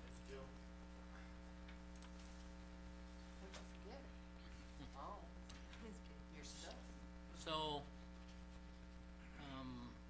our next item is Region 22 Emergency Management Local Declaration Discussion. You know what? I think I was supposed to take that off. Oh, No, I wonder. No, I was not. okay.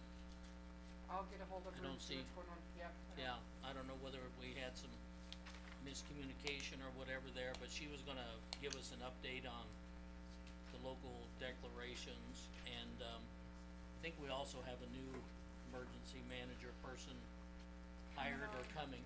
She was gonna have him on the next meeting, I believe, Okay. but he is not available for That that next one, so meeting. you guys won't get to meet him until October unless you go there or something. All right. but I know that they're in the process of, having a new person. Okay, so it appears that, we'll go over that, past that item, and bring it back up, when Ashley wants us to. Okay, So then the next item is to receive the UNL programming update with, 4-H educator Nathan and 4-H assistant How you been, Nate? Audra. School time. Thank you guys for having us. Couple things I would love to do tonight, one of which is get to introduce our newest member in the 4-H world, which is Audra, and then share a little bit about what 4-H does. I feel like even when I took this job and I talked to my family about it, they really have no idea what I do. And so I know with budgets where they are and prioritizing the taxpayer dollars, I really wanna show you guys what we bring to this county and the opportunities that a lot of people don't even know about that 4-H runs. So to start with though, I wanna introduce Audra. So I'm Audra, and I am originally from rural Northern California, and I was in 4-H for 10 years. I showed lambs. I have my own flock of Southdown breeding sheep. I also was involved in FFA in high school. I just graduated from Colorado State in May with a degree in equine science, and I've always been heavily involved in ag within the county that I grew up in, and I am super excited to be here and be in 4-H in this county. So a brief description between the two. So I'm the 4-H educator. My role mainly is to provide guidance for the 4-H programs. Usually, especially in the Panhandle, we cover multiple counties. I cover Scotts Bluff, Kimball, and Banner counties.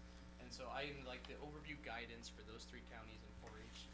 I go after the dollars to make sure that our programs can be reasonably priced or even free for all the youth to participate in, so they have the future that they really want, right?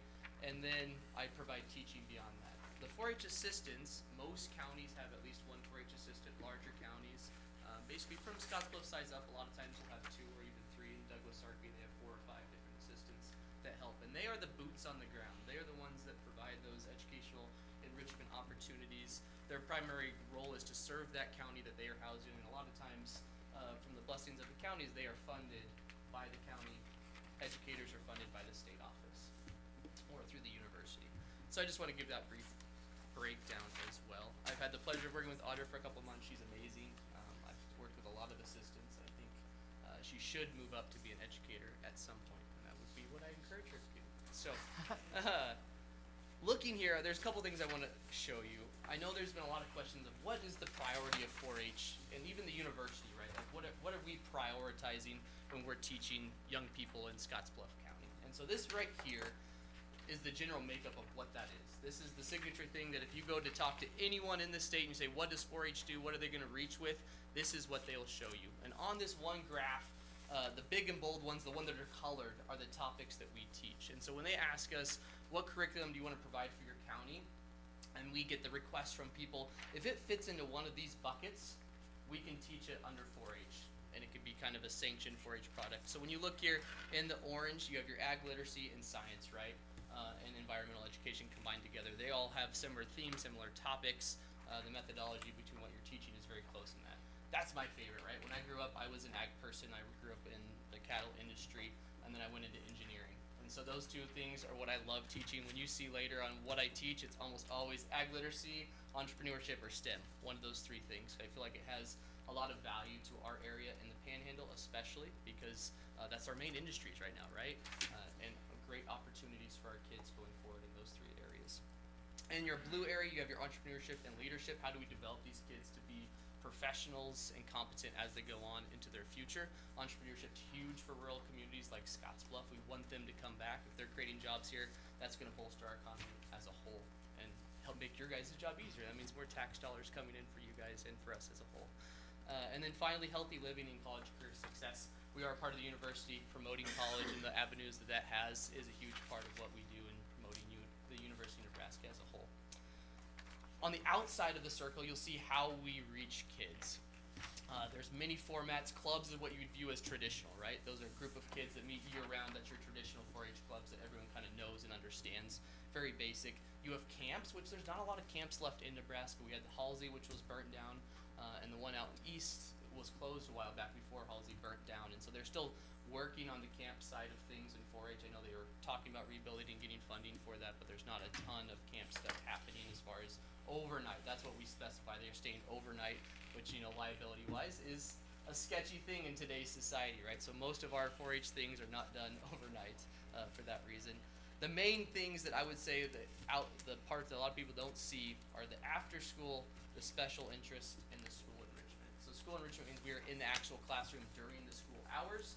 After school means we're working with all those clubs that meet after for the people that still need daycare, right? And the families are both working families, and so they need that opportunity. And special interest means you're usually coming to the PREC or somewhere else, meeting for a short period of time on a specialized topic. I do a lot of that as well. When you look here, and so when someone asks you, what does 4-H do? You've been to the county fair, yeah, you've seen it, right? That's summertime. What do we do the other 9 months of the year, right? That's the question I get all the time. What do you do when it's not fair time? This is my schedule of just the 4-H programs that I taught in the spring semester, not even the whole spring semester, just February until schools got out. And I also gave, if it's the first time I taught it, I gave you a brief description of what it's about, and then how many kids we reach. If you look at the end of it all, just in the spring of this last year, I taught 3,775 kids in some shape or fashion. Frame it a little bit, Scotts Bluff, if you reach 3,000 kids, you're roughly hitting 50% of our kids' population. So a large significant portion of Scotts Bluff and in the Panhandle, we reach through 4-H. When you look at the types of topics, I really have 2 on here. And there's 2 ways that we try to reach kids through 4-H. We have what we call a spark activities, and that means we're going to reach a broad number of kids all at once. 200, 150 kids, they'll come out for a full day activity. And our main goal is to get them excited about something. If they take something away like, man, that was really cool, I want to do that in my life someday. And start that interest where they can start looking towards that. And then you'll see the ones with small numbers. So, especially the ones in the top. Robotics practice, First Tech Challenge, Guile STEM Club. These are ones that I see these kids over and over and over for years. And it's trying to really drive that for the long term. How can we actually build up these kids and actually make a difference in their lives? And so it's a mix of those 2 things in 4-H is our ultimate goal. We use the sparks to get them excited to find that career path eventually for them, and then the actual building with them over the long term to have an impact in their community. When you look at all these topics, I know there's a lot of concern of what we prioritize. I hope that you see here that these topics and these things that we're teaching, I know at least my parents are excited to see that I'm teaching these to the young people today. And I know if I had been in school at the time, this is what I would have wanted to have seen. It's actually why I went into 4-H is I was way, way behind in engineering when I came out of the Morrill School District. I didn't have physics. I didn't have any after-school enrichment related to STEM. And so when I got down to Lincoln and I was taking engineering, I realized that those kids had a lot more opportunities that I didn't have. And so when I came back, one of my goals was to provide that for them. And I found that there are tons of growing areas in the Panhandle in that area. And so I just love seeing how much we've come even from the 10 years that I graduated to where we're sitting at now and what we're offering our young people to catch up with people outside. So any questions about what we teach, how we teach, I would love to answer those for you guys. So STEM being science, technology, engineering, mathematics. Yep. Okay. So you're saying, so this part, the gray talks about clubs. Yep.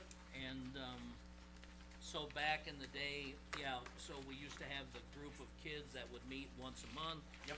Come to the local Boy Scout hall. My club was Panhandle Livestock, it's still there today, right? Yeah, so lots of those had 4-H animals, that they were gonna be taken to the fair with projects. They would learn how to, Yep. do those projects and, some nutrition things and others, with their particular, animal. And so we still do that some. We are the 5th largest in the state of Nebraska in Scotts Bluff County, our 4-H program. That would be the traditional 4-Hers enrolled in 4-H. We are one of the largest and one of the biggest county fairs in the state of Nebraska. So when it comes from the traditional standpoint, we are very, very strong in Scotts Bluff County. That's the part people know, right? And so when I put this sheet, I didn't include a single traditional 4-H thing on it. I removed all the 4-H council, the club meetings, the club like activities, all of that's moved off for the sole purpose of showing you how much goes in beyond that. If you want to talk traditional 4-H, oh baby, we can talk traditional 4-H. We have over 100 volunteers in Scotts Bluff County that support these kids. They run their own club meetings. They have their own activities that aren't on this because I'm not the one teaching there. For example, Charlie's son is on 2 of our volunteers that runs an entire club, over 200 hours given to those kids just from volunteers that aren't paid at all, right? Just amazing the amount of support. So how many clubs do you have then in Scotts Bluff County, so to speak? Oh, I would say around 13 to 14 active clubs. And they range in size from 100 kids down to, they have to have at least 5, right? and a lot of them are fair focused. We have some clubs that are more, they're for contests beyond that, like livestock judging or robotics is not designed for fair, it's designed for another thing, and they still are 4-H clubs. But for your actual traditional 4-H clubs going to fair, we have around 12. But kudos to you, Nate. You know, you touch the lives of 3,700 kids. I have quite the amazing job. Well, it really is pretty awesome. Where they're given an opportunity to do something besides sit in front of a TV and play games or whatever the case might be, and I think that's awesome for a county our size. And so when you're looking at what an assistant does, if I didn't have assistants, that stuff, that activity sheet would be cut in half because you just can't do it. You just literally can't have the time to reach kids in multiple counties and actually have the teaching time because we have all the documentation and money behind it. And so when you look at the value of what Audra's position is, it's huge. It'd be interesting to know how many of those kids went on and actually pursued something that you presented to them. So like when you in look at some the way or Techno Tumbleweeds, right, that's a team I had for 5 years. All of them are going into STEM majors. They've all mentored other clubs at this Really? point in time. They're all going into some form of programming at this point in time, and they've competed everywhere. So A your lot of them efforts are branching out to Oh, yeah. others, and that's Yeah, awesome. It's beautiful. And I was actually at the Gearing Career Fairs on here. I was at the Gearing Career Fair and I had a freshman come up to me this last year. He's like, I don't know if you remember me, but I was in your very first STEM club at Guile, and now I'm going into engineering. Thank you. It was just so cool. It was a Can you touch on that group that got the scholarships to Regis? Yeah, so the First Tech Challenge, I don't know if it's the high school version of the First LEGO League. So we run a lot of First LEGO League across the state of Nebraska, over 100 teams. There are very, very few First Tech teams in the state of Nebraska. They are bringing it back. It used to have a sanctioned group. They got rid of it, so all those in the West compete in Colorado. All those in the East compete in Iowa. They got a new partner. They're going to compete in Nebraska now. Our First Tech team out of Scotts Bluff, they were in First LEGO League for 5 years. They wanted to continue on together. And so they joined this First Tech team. Their very first year in First Tech, they made it to state. And all of those teams that made it there got a full ride or I guess it was like $125,000 scholarship to Regis University if they chose to go that when they graduated. Because of the value that they get from that program. They know that if you get someone from FTC, they're going to be problem solvers. They're going to understand programming. They're going to know how to work as a team and communicate that to others, which when you're in a STEM field, that's what you want, right? I don't care what skills you have, but your ability to communicate and problem solve is everything.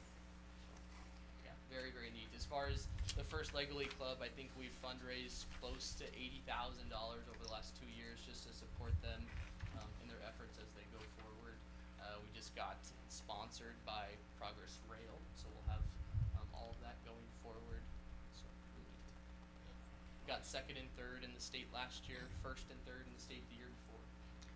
So the number of 3775, I think it said, did you say that that's in 3 counties? So that primarily? 3775, if you look at a lot of these, one thing I love about where we are at is there's roughly 10 4-H professionals in the Panhandle.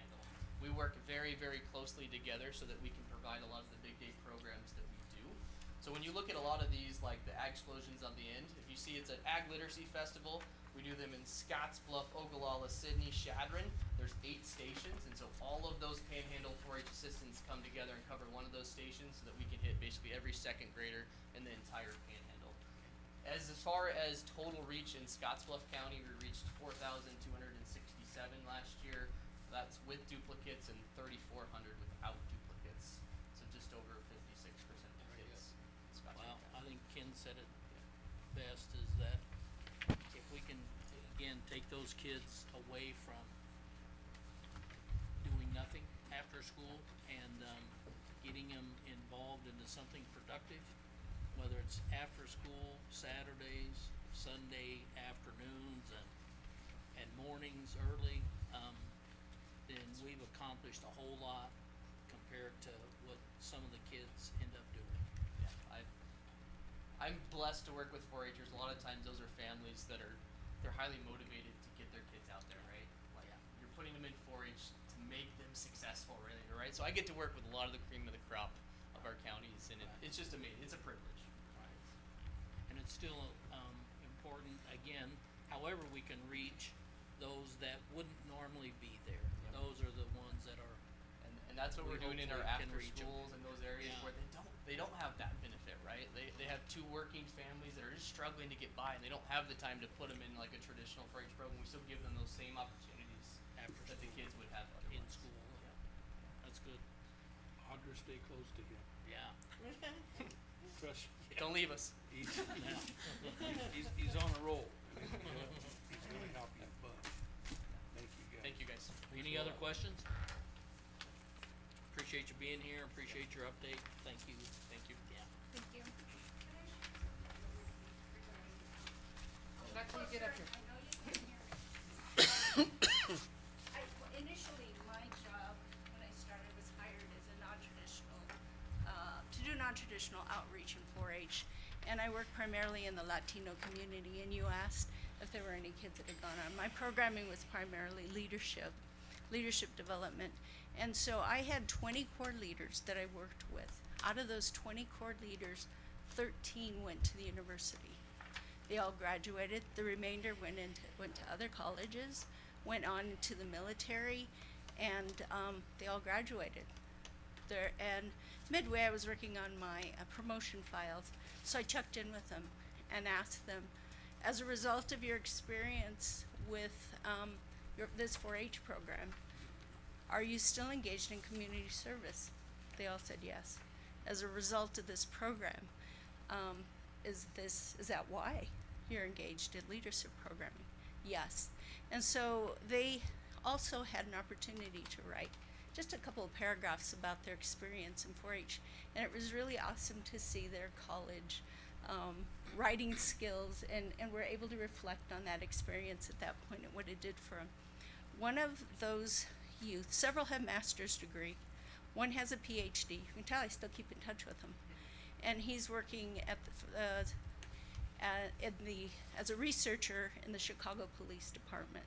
So they've all been very successful, and they've gone on, and had it not been for the opportunity to participate in these leadership programs, I don't know that we would have, if they would have gone on to be as successful.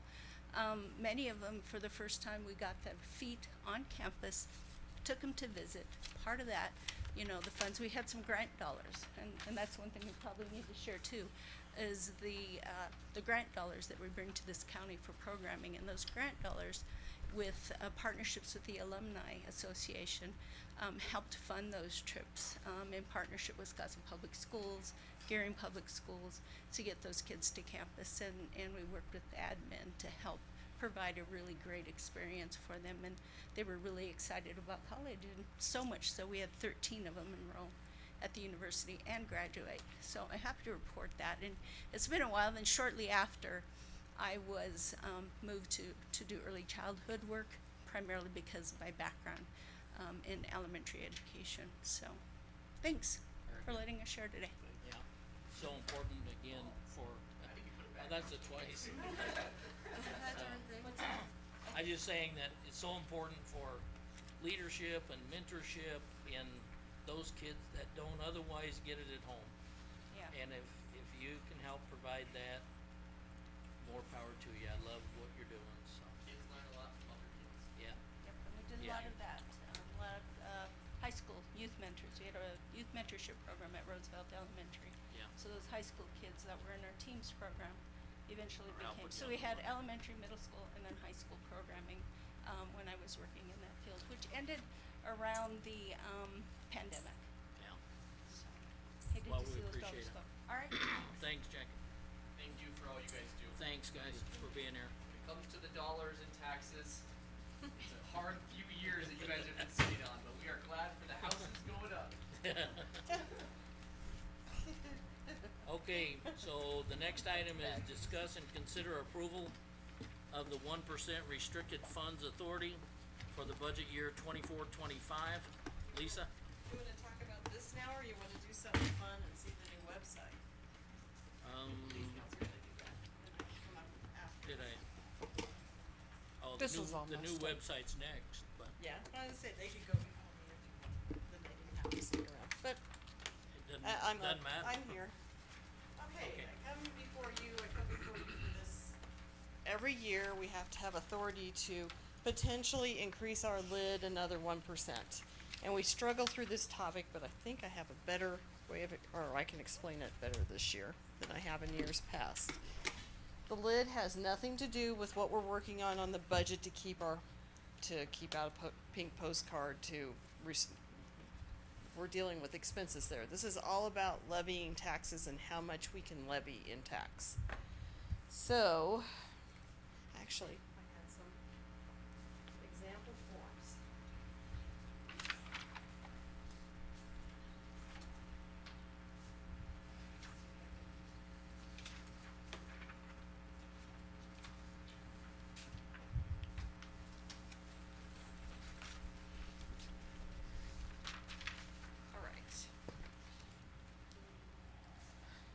The form starts off with, doesn't mean this is the final number, but this is where I'm at right now with my budget work with you all.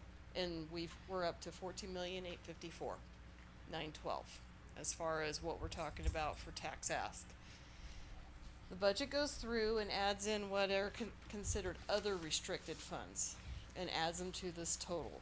We get additional tax dollars for motor vehicle prorate, in lieu of dollars, motor vehicle tax. Anyway, these are called all the restricted funds. So we take what our property tax ask is, plus all of our budgeted restricted fund numbers, and come up with 16,796,132.73. You can read that.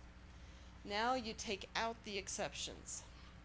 We're gonna remove out the portion of our property tax ask that is related to the bond and the interlocal agreements, and this is just for the lid.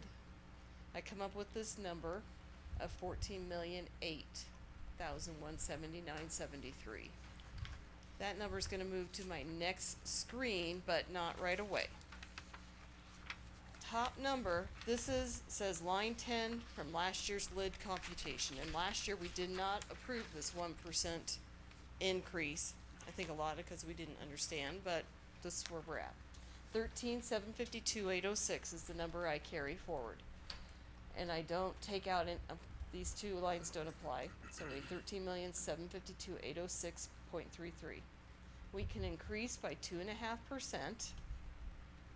If you allow, I can increase that amount by another %, but I have to have 4 of the 5 of you vote this in. But in the meantime, I take last year's line 10 number times 2.5%, come up with 343,820 to come up with my restricted funds authority. Now, remove the number from the previous screen. That number has to be less than where I'm at right now. Otherwise, we'd have to reduce our tax ask. So anyway, there's line 10, 14,096,000 will carry forward to next year's lid calculation if we're still doing it the same way. I know I had been told they're trying to look at some different ways of handling this, but anyway, 4 out of the 5 of you give me another %. Next year's number will now increase to 14,234,000. And there's other ways to increase our lid if we had a year. I was playing with this when we had another 500,000 before we cut that out the other day. I I can go in and add like capital improvements. I was putting in 500,000 for like Stiegel Road. I can levy more taxes if I have a big project. But I don't need that at this point. Our numbers are okay. So, to help next year's potential budgeting authority, will you allow the 1% addition? And if you will, I need you to sign our resolution. That, I can read it to you if you'd like. I suppose I should. Exceeding the budgeted restricted funds limit for the 24-25 fiscal year by an additional cent. 1%, okay. No governmental unit shall adopt a budget containing a total of budgeted restricted funds more than last year's total of budgeted restricted funds plus allowable growth, plus the basic allowable growth percentage of the base limitation established under section 773446. Whereas the basic allowable growth percentage of the base limit established under this statute as amended by another statute is 2.5%. Now, a governmental unit may exceed the limit provided in subdivision 135109 for a fiscal year by up to additional 1% upon the affirmative vote of at least 75% of the governing body. So that's where it's all based on how much we can gear next year. Right now we're okay, based on what you've done last year, what I pulled forward. Even if we stop our budgeting today, which we have to stop our budgeting today, we can levy the taxes we need. This is for next year or something? Well, I'm just saying the extra percent would maybe help us next year. Yeah. But if I don't have it, we can still move forward with the budgeting. And you don't necessarily have to use it, we're just giving the authority. We can give the authority now. We did that, If necessary. Yeah. we did that in school a lot. We've done it each of the years that Mark and I have been on the board, Yep. except for last year. I think the last 2 years, to tell you the truth. Charlie, I only remember one time. you only remember, okay. think They it was just- didn't do it. I think last year was the first year we didn't do it, and the thought being that we have enough authority as it is now, and by increasing this lid or by giving this exception every year, it could set up future boards for being able to spend more. And I think that was, do you remember this discussion, Mark? Yeah, and I think it was and you similar know, to that. and based on where we're gonna be, we're at 0.36 right now. We can't go up much more. Anyway, we're kind of capping out. So, the point, you really don't need it because you couldn't increase your levy anyway. Because you can only have so much levy. If we were at 0.23 every year, like some of our other comparable counties, it might help us out one year and you had a big project and you just couldn't levy enough funds. This would be helpful, but We came in a third of a cent under, didn't we, this year? I mean, 229 is. yeah, you're talking about growth and stuff. Yeah, that's something else. I'm just talking that their whole levy Right. itself. You're pretty high and you aren't gonna go, comparably, we aren't gonna go much higher. Giving me the extra percent next year, then we wanna increase our levy more, and you don't wanna increase our levy much more than we're already talking. So I guess it's really doesn't matter, but I need to present it to you. It could be something that could help us out next year. We don't know what the future, how it's going. Might not be as bad as we think, is kinda what Charlie came through with the other day. I think with the rate of inflation we had, we ought to be looking at it for this year. We haven't done it for a couple of years, but we haven't had the inflation we've had in the last 3 years either. Well, you have a point. You do have a point. We have, and I don't see an end in sight at this point that it's gonna slow down. And somehow we've gotta continue to pay our bills and continue to Yeah. move forward. Well, and you have 2 years where we didn't. We stayed so slim, and this year it's hurting. I agree, and I think we need to brace for that. And if you don't spend it or we don't need it, we don't have to spend it. That's right. At least we have it lined up in case we do. I would move for adoption of the resolution as presented. I'll second that. So we have a motion and a second, and I wanna clarify that, yeah, we need a 75% majority, which would be 4 votes. Any other comments? I'd just like to mention Ken got a second today. Yeah. So, A little unusual, but that's all right. All right. We'll learn to live with it. so hearing no other discussion, let's go ahead and vote.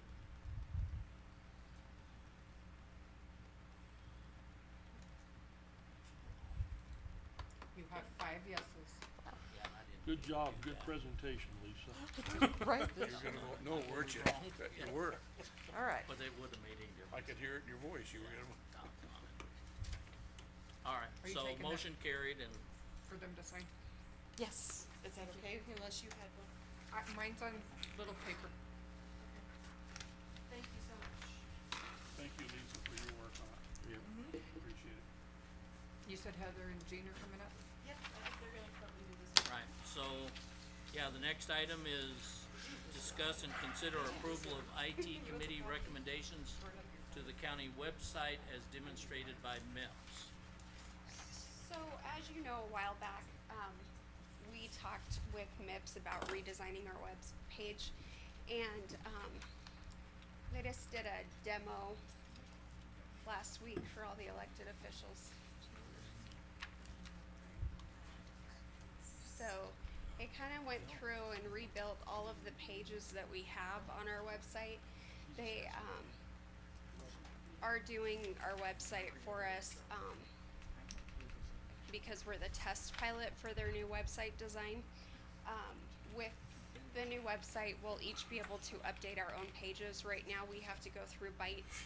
Every time Kelly wants to put up a meeting link or something like that, she has to go through Bytes, and we'll be able to do that on our own.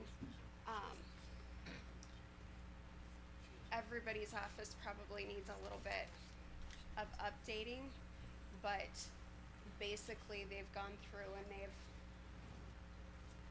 they've put all the information out here for us. At the district meeting, they are going to be taking headshots if you're available to get your headshot taken, which would save the county some cost on that. What else did he say? Is it at the district meeting or I thought At the Heather district. said the annual. I think she said she was gonna be there at the Panhandle District I asked meeting. them to do them at the district meetings. Yes. I could have swore she said the annual. Okay. Just submit a headshot to you if we already have one. If you already have one, yes. Okay. But if you don't, yeah, she can take that there. They also, basically, they grabbed our data from our, existing website, transferred it over, and sent it after the presentation, sent out an email to the elected and appointed officials and said, take a look at your website, figure out what's good, what's not, send that to David Dobson at MIPS and work with him to make those changes. So essentially, we are, as a county, to get our individual sites up and as good as we can get them. And then, once this goes live, they'll turn it over to us to change.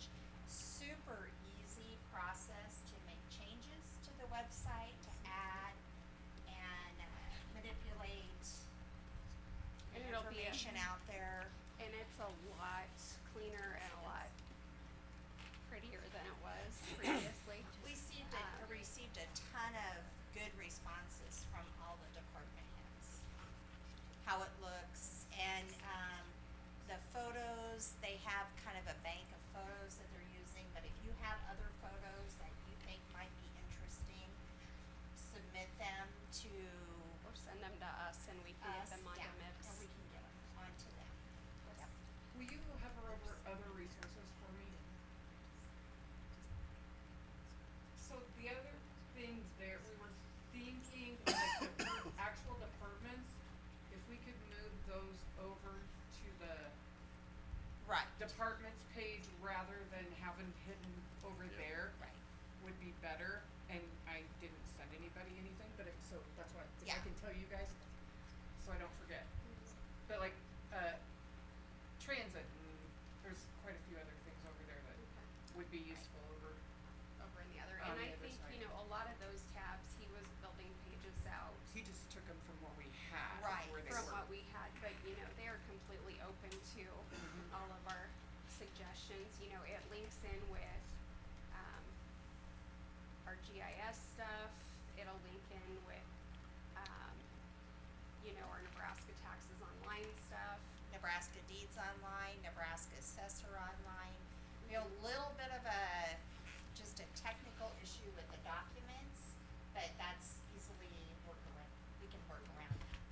And they did also, I know Charlie had mentioned at one point wanting like our logo designed, they did design this little logo up here in the corner. It looks Yeah, like I think we need to do a better job of, with the theme and the branding of the website, but I mean, the framework of it is amazing. So, this is really exciting. at least now you can get your cursor on one item. Yeah. And they did say that there is, and I don't know what the terminology is, but there's some kind of a scalability to that, so that when you're looking at it on your phone or your iPad or something like that, that it scales it down, but not super tiny, so you can't, you know, cause I have that problem. Yeah. Plus I can't see. So then with your suggestions that you want and things like that, did you get the email from Gene Yep. the other day? I did. Email him and let him know like what else you would like to see. Yep. Because they've been really, really open as Yeah. far as taking suggestions and things like that. Yeah, he sent me on to another gal named, Heather? that sounds correct.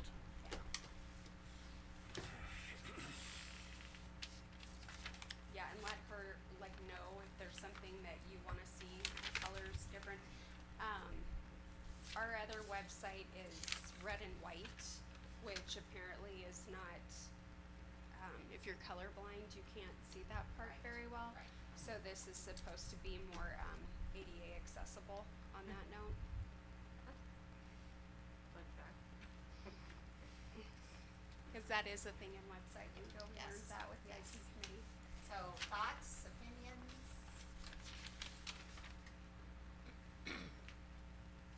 I was at the meeting when all this was presented. Yes. Steve and I sat back there together, and I think you and I have a pretty good handle on all of this, right, Steve? But it's nice because it's got all of our forms, it's got, the clerk's office will be able to post, meetings with actual video links Actually, her that's page. on the board page. On the board page, is that, you don't want it on your page? Their And minutes? I don't know who is going to review Like your videos YouTube on videos behalf and of all the that board. stuff. And then, you know, look, That's we have a picture of Lisa Charlie already on the or- website. Between us. That's my picture from the NACO website. Yeah, see, you got, Oh, yeah, I think David was just pulling what he could find, cause Robert's got a picture up too. Yes, he does. But can you go ahead and click on District One? on District One.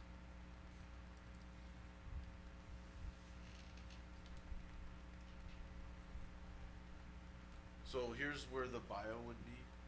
They used an AI to write this about Mike. But, and so everyone's bio kinda sounds the same, looks the same.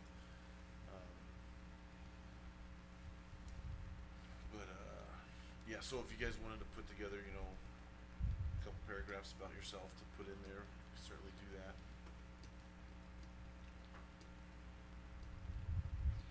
Click on Ken's, it's kinda neat. Because it just kinda shows the power of AI. So what it did is just crawled the internet. And it found all this, it mentions that's Ken's crazy. extensive career in 40 years with the city of Scotts Bluff as a firefighter, fire marshal. Currently a realtor, previously on the school board. And AI AI, yeah, they just said write a 5-sentence bio about Ken Meyer and his public service. And that's what AI found. Yeah, Did you write your own bio? I did not. It's also AI.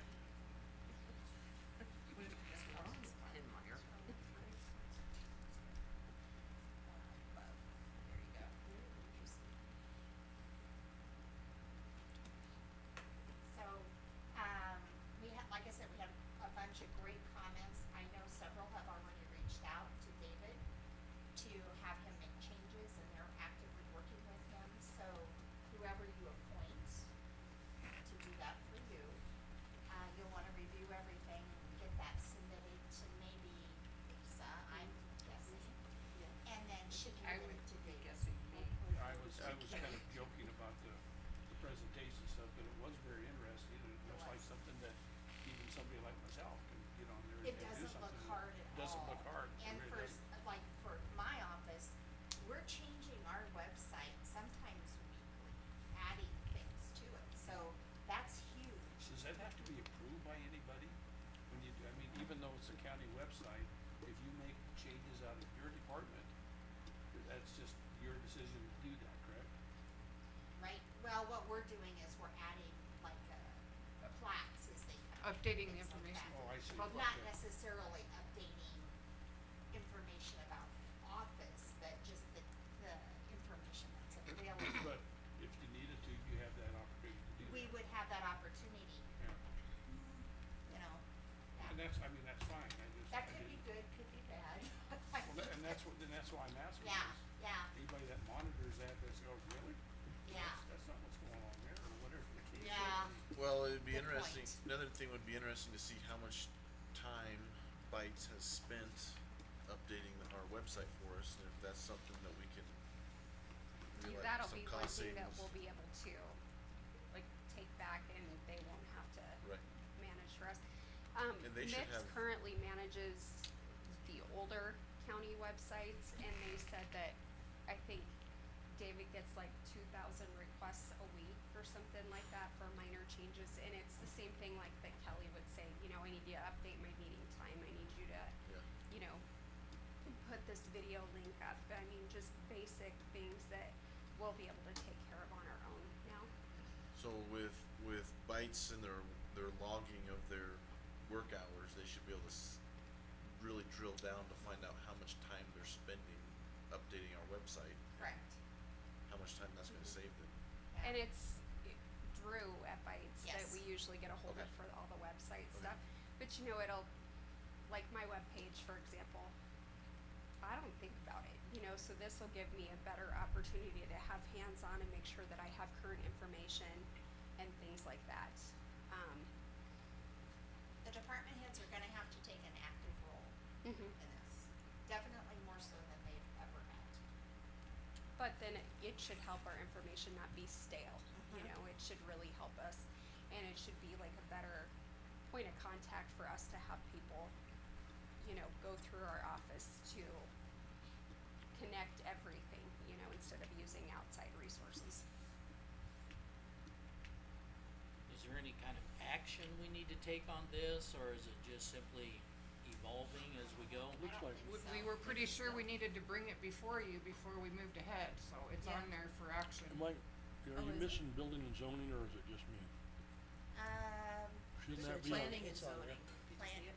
oh, wait, It's over there. lost it. Planning It's and over zoning. under To the public right. works. Building and grounds are over there. Building, Planning and planning, planning and zoning, okay. And you've got your, Now I see it. Which if that needs to be changed to building and zoning, No, I that would be just- something that Bill Maven would I address. Would you think click that's on- just fine the way you have it. I think it's just fine. Are you done, Russ? I Did you am. see it? I do No. now. So if you go to the board, I think they have agendas. Where was the stuff? It's up there at the top. Board meetings. Board meetings, and then if they could see the grid, here we go. Yeah. If you go to all meeting archive, but it even has the link, even where we are right now. It's got your agenda for that day, it's got your minutes that, and then it's They go got all the the way link to back. the YouTube. and see, this'll be nice for you guys, cause where your meetings are on YouTube, like as soon as Kelly gets the YouTube video, she'll be able to go in and add it instead of having to call Bites and have them add it. Actually, John just does that for me. You just add the YouTube for us. Yes. That's correct. He has to make it that way. I don't know how to make it that And, way. Well, sure like. and like, just because I have access to my pages on the website won't mean that I have access to editing the whole website. No. It's just gonna be my authority for my office. That's Yeah. what I wondered. Yeah. So you have authority for your section and that's it. We'll have specific, they'll assign a username and login for each department head to address just what is in their website. Did he talk about the employee portal at all on the website? Or You is talk that- about that employee. Not that I remember. I don't remember that either. Cause they are working on building us something so that employees can log into the website for specific, like HR related things, you know, just specific information. They'll have a specific login number, I password. think it's gonna be tied to their employee Employee numbers or something like that. And I had the flu last week, so I missed the website demo, so. It was exciting, it went completely down. That is really amazing, that's all here. Okay. I thought we I would move that we approve the IT committee to move forward, accepting the website, or yes. I'll second that. Any other discussion? Keep moving forward, that's very nice. Hearing none, we'll vote electronically. Yeah, Russ was asking me how much it cost. It did not cost us anything. I was gonna say, This tell them the was- best part there, The Heather. best part was, is that because we are the You have pilot 5 county, yeses. we saved ourselves the cost of building a website. Which is in the thousands. When we talked about doing a new website, about 2 years ago, 18 months ago, we were talking $100,000. Yeah. At least, minimum. So we've saved ourselves a lot. Did everybody vote? Yeah. Ms. Keller? You had 5 yeses. All right, so Okay. motion carried All right. and Thank sounds you. like we can Thanks, keep girls. going. Very good. Really good. All right, the next one, is on the agenda of, Receiving the inventories, please. oh yeah. Receive inventories from Register of Deeds, Scotts Bluff County Board, Real Estate, Assessor, County Clerk, and Election. So, those inventories came to us electronically. Okay, and But so, I- so we need a motion though to It's say just that we something we have to received it. do every year, so I would Right. like it in the, that you, Well, I move that we receive the inventories for the Register of Deeds, Scotts Bluff County Board, Real Estate, Assessor, County Clerk, and Election. I'll second. Any discussion? Let's vote.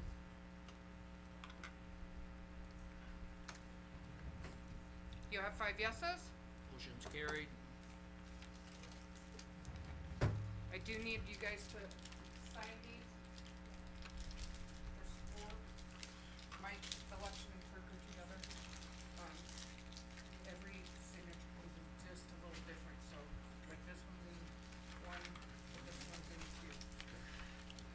It's in two, It's on the 3rd page. but there's gonna be 4 signatures. No, just one of these. But right in there. 4, there's 4 different offices. So we have to sign 4 times. Yes, please. Is the sheriff still over there? He is. Sheriff? Just 1 page. Another thought on the inventory things. So I happened to be on the, I think it was the state auditor's website and come across a note that he had sent back in August of 18, which was prior to us being on, but some issues at the detention center about the inventory and particularly weapons. Yes, there was a, they did an investigation, Right. and, that all got resolved. That was all done before I was there. Right, that, I know it was, and I'm just all of that's being taken care of now in a Yes. proper way that they Yeah. won't need to audit again? Yes, yes, you can look at all of the inventory since I've been there. Okay. Cause I can tell you that one of the problems they had was there was not a single gun Yeah. on that inventory. And then when I got there, I was aware of that investigation. In fact, we reported it. We reported it and asked for it because we had done an investigation there and found all sorts of things wrong. And we turned out there wasn't really anything criminal there, so no criminal charges were ever filed. But I think this board became aware of that letter because they sent a letter to this board, to the board at the time. And we had done the investigation and we asked for an audit.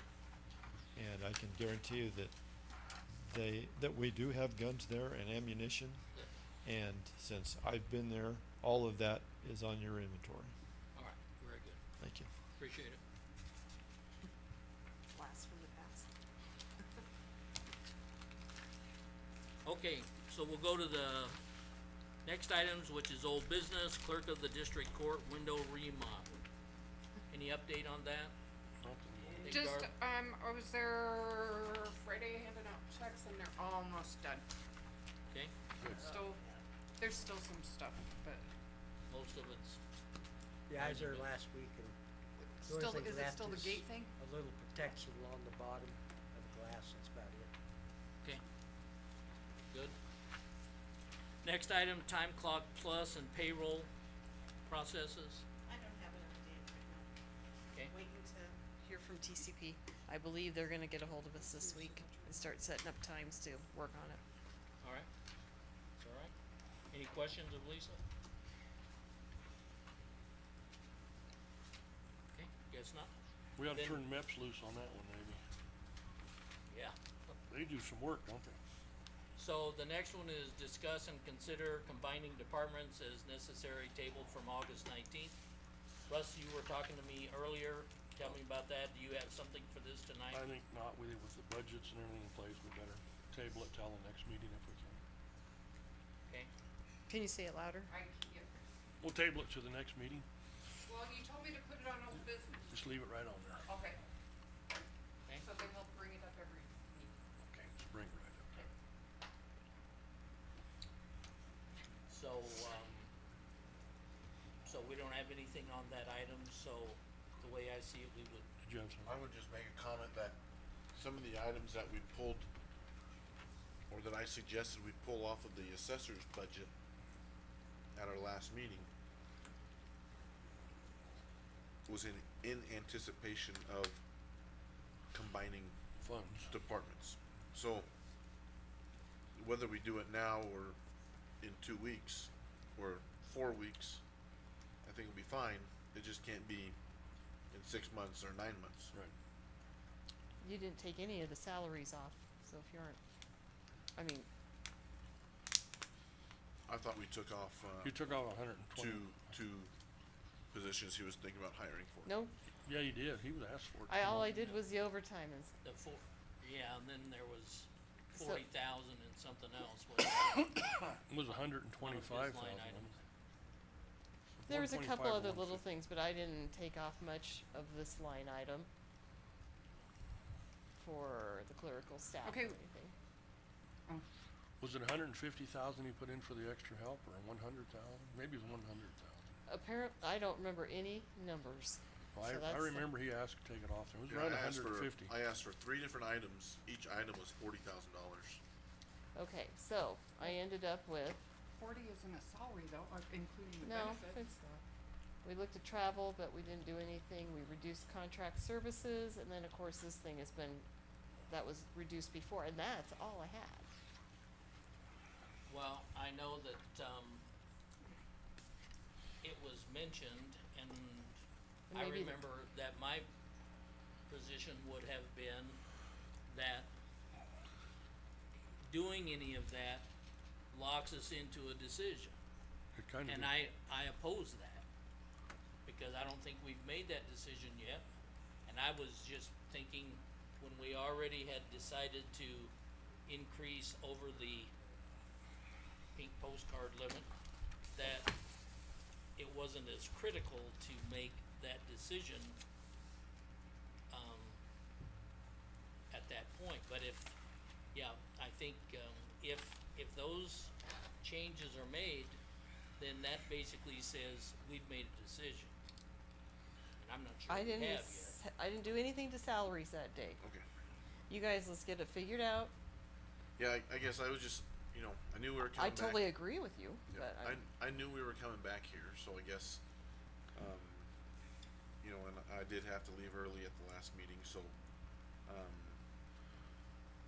I guess before we get into the, are we going into budget discussion now? No, I was gonna say we should move on to public Okay. comment do you, stuff and you probably should, can I just make a comment too? You probably better do your executive session, cause you're paying this man by the hour.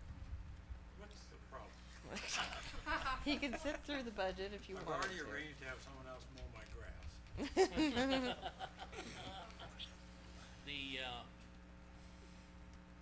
Okay, so does that get us, it gets us past the item of discuss and consider combining departments, right? We're not gonna do that tonight. And I had mentioned that to Ashley earlier, that we probably weren't gonna be doing anything tonight. Alright. So, So that hasn't been removed then?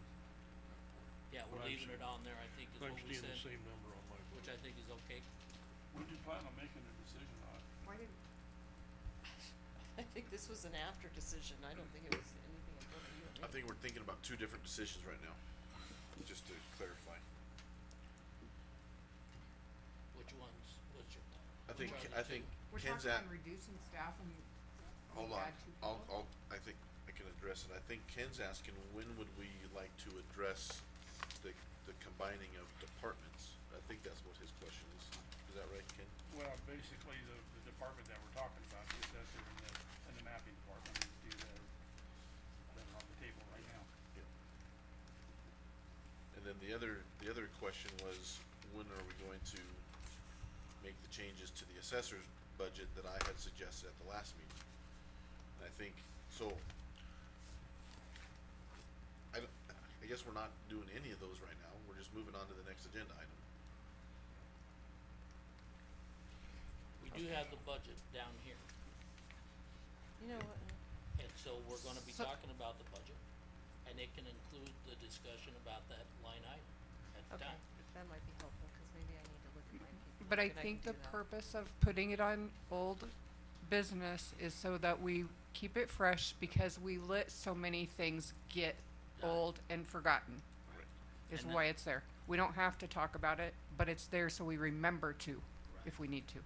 And I think Am I discuss understanding and it? consider, if you leave it on like that, I think that's what I asked Russ specifically this evening ahead of the meeting.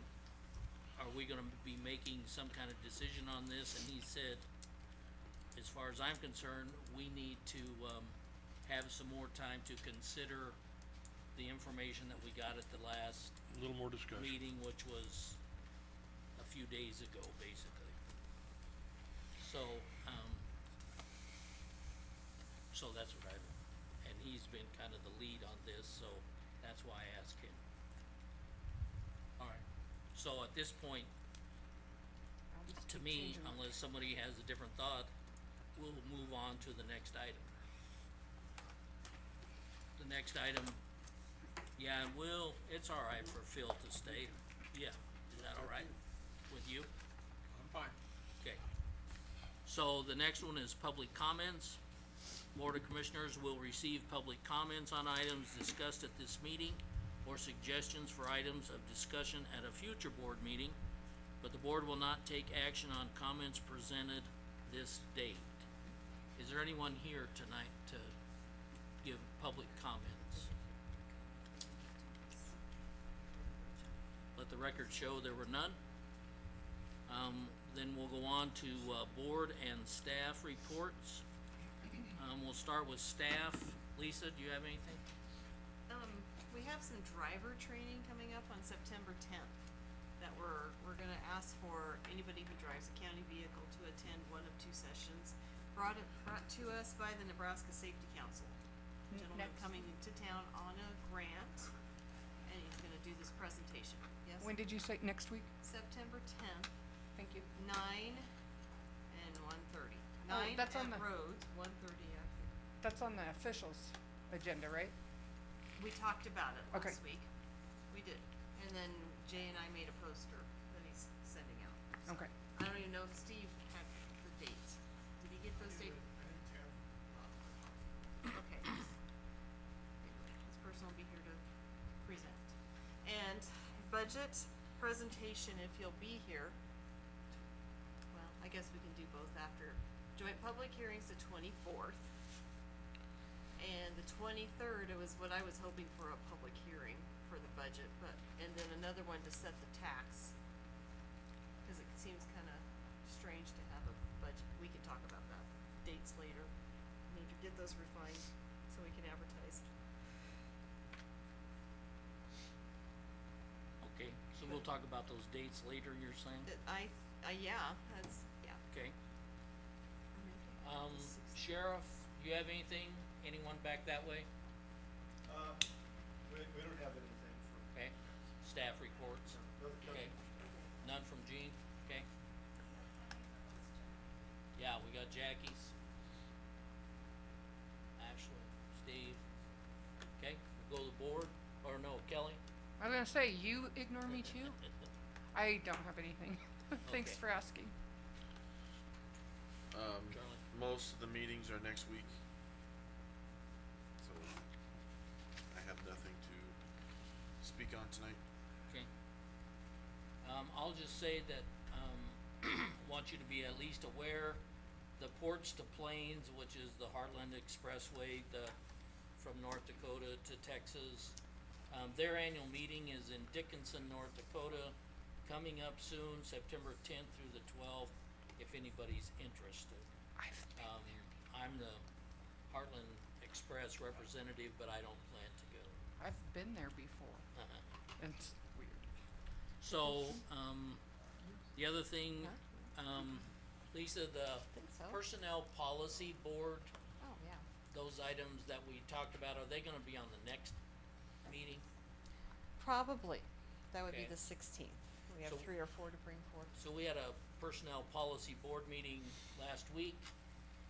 Some things were discussed. I think we had 3 or 4 or 5 items that's gonna end up being brought to the commissioners, but, we're not prepared yet, I don't think. Oh. You're getting those ready, is that right? Yeah, I'd say didn't have enough time to get it onto Right. this agenda. I think we had it, Thursday or something, Yeah, so Thursday it wasn't evening. that long ago. Okay, so that'll be coming up, and otherwise, most of my meetings are in the next 7 days. Oh, Ken? regional governance tomorrow. Yeah, I've got that one wrote down. Kaplan's meeting tonight, so I'm here, so there. All mine are next week also. I would request, an agenda item for the next meeting, on the public defender, to appoint the public defender, if possible. Discuss and consider. We've had applications open, nobody has applied, and I think we need to move on that.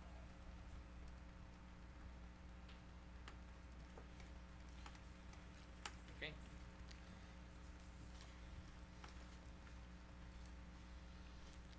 Got it. Mike? I had a Region 22 board meeting last week, and then we were actively involved in, Horizon West Musical Fest. Between emergency management, CERT, and our medical support, we identified some key issues with an activity that size that were not planned for, but we got that resolved and worked out while the event was going on. We also identified, there was no planning for any major incidents of any type that need to be next year planned by the organization with the assistance of emergency management and those sort of people, so. And you're talking at the Five music Rocks, fest? yeah.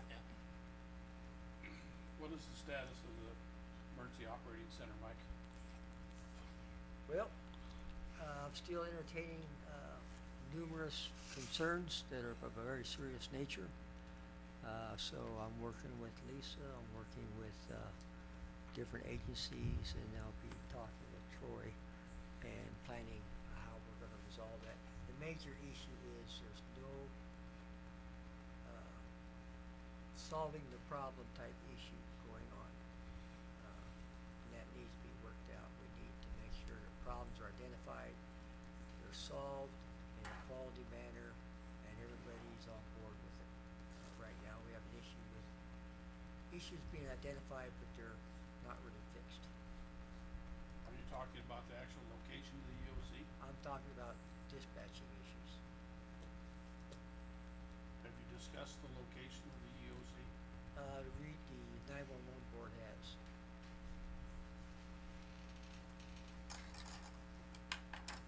But there is gonna be an issue with the EOC. The city of Scotts Bluff is kind of wanting to move away from having the EOC in their building. But, that isn't a done deal yet. So, Has it moved far enough along that we're looking for other locations? no, it is not. Now, it actually has taken upon herself, which is wise, to kind of look around. But, right now, until we find out for sure that's gonna happen, we're not gonna entertain that right now. Okay. So maybe you can talk to board members, maybe even privately about, one-on-one type thing. Right. Let us know what's going on. Okay? Russ? Well, I think everything I have is in the end of this week and next week, so I don't have a whole lot going on. Okay. So I think that's everybody. Legislation, Charlie, we'll always look to you.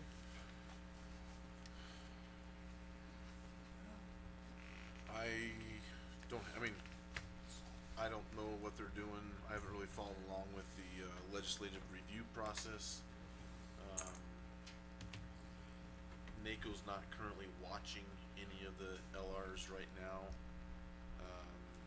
LR is the legislative review. A lot of time we'll use the summer months to do a deep dive into processes and that kind of stuff.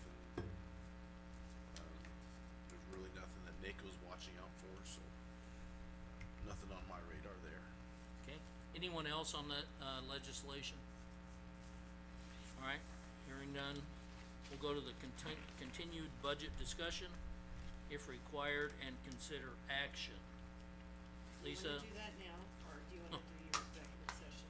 Well, I think that probably is a good question. Right here is probably where I see maybe the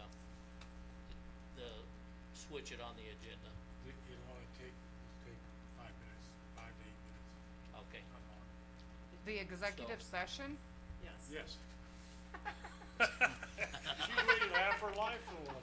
Yeah, she's never seen an executive Well, session that she short. said she didn't wanna be in there, so we're I gonna. know. She'll maybe help keep it moving along. So, we're gonna come back to the budget discussion. We're gonna go to the last item on the agenda, executive session for the purpose of legal concern. No, for the purpose of discussing pending and threatened litigation. Okay? So I'll move, we go into executive session for that reason. Pending and what? Pending and threatened litigation. Thank you. Okay? So do we have a second? I'll second it. Who was my first? Me. And then it'll include Phil Kelly and Lisa. Phil Kelly, Lisa. Kelly doesn't wanna come in. Alright, so it would include the board, Phil Kelly, Lisa, for that same reason, potential litigation. Pending and threatened. And Pending and threatened litigation. alright. Alright, so. May I open the vote? Yeah. So we need to vote on that.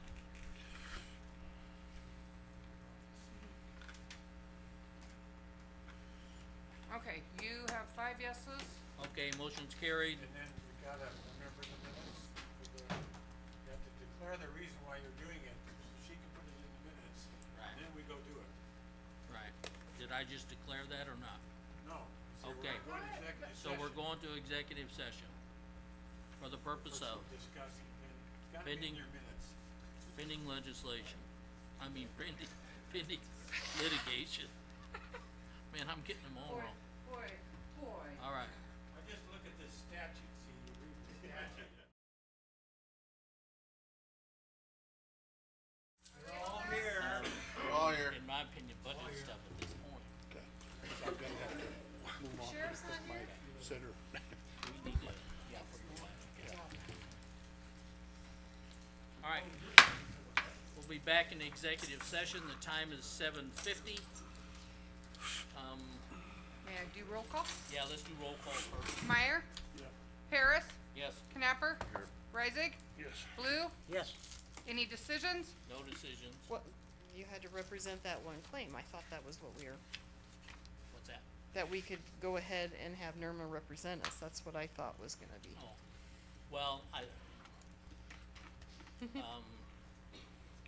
I think at this point, what Phil said was that we would say no decisions. But, because you've already done that, No, basically. yeah. Okay. All right, He did Um, wanna make him an agenda item for you guys to talk about it. have him be here. Yeah, in fact, we just talked about that, and, Next meeting? on the way walking in here, not this meeting, but the next. But First he one is- in October? Yeah, Okay. but I asked him to go ahead and plan on coming to the next one. But then we'll discuss it at the one following. Thank you. We'll do 2 trial runs and then we'll discuss it at the third one. Okay, so we're up to the item that we skipped, the continued budget discussion, if required, and consider action.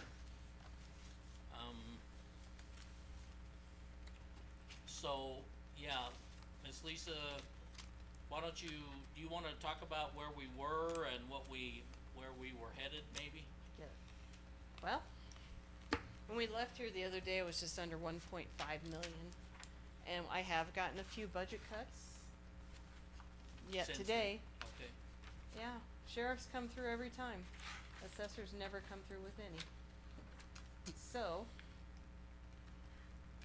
anyway, I think you I got comments about they've done all they can do. They're very tight. Who else? I fixed Kurt's, and there was somebody else turned me in some today. Can't remember who it was now. So anyway, I'm 1.12, and the levy currently 0.3626.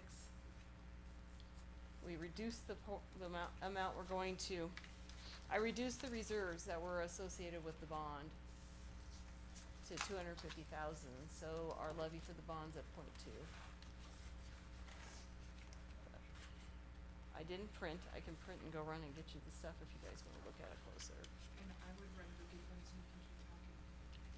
Would that be helpful? I suppose. So, That'd be and I alright. need to, Robert needs my information tomorrow if we're gonna go to Pink Postcard. Yeah, the deadline for the public hearing is tomorrow.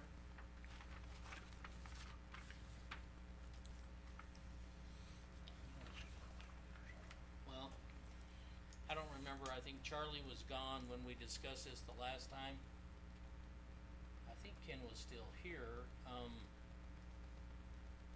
but I recognize that I'm in the minority as far as trying to keep this, within what I'm gonna call 2.5%, but it's actually 2.3%, but, and I'm in the minority on that, and to me, we were looking at the mill levy, and the last time I spoke, I said, I thought we were to the point of maybe only having to, deal with 500,000.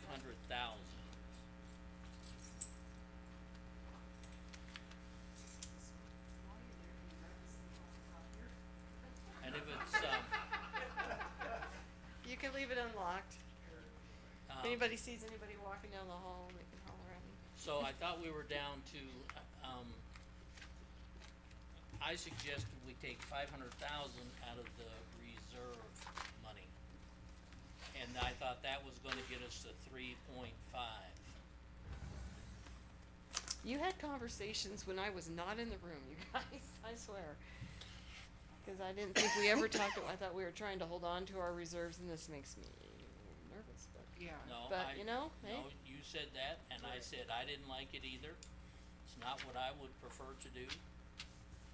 But I So it only would bring it to suggested 0.3. that, otherwise, someone's gotta have some really good Thank you. ideas here as to where they're gonna come up with some more money. And Ken asked, yeah, for you to send the email to all the departments, you did that apparently, and they've come up with some.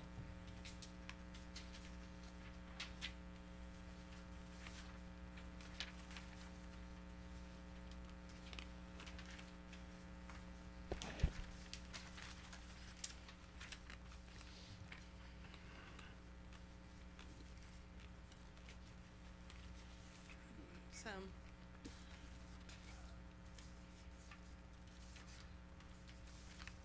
These are the most recent numbers that you Yeah, have. that's what I just printed.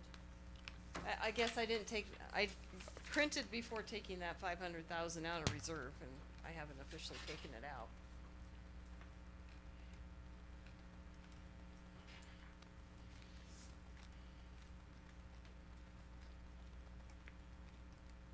So you're at 0.36, Yeah. and if you took 500,000 out of reserve, where does that put you? Because we tested that number the last time. No, I just had it in there, 0.349. Okay, that's right at what I thought we were talking about, 3.5. What do you, I'm just cranky and I'll just keep my mouth shut. okay. So, 0.349, and what was it last year? 0.34. 347.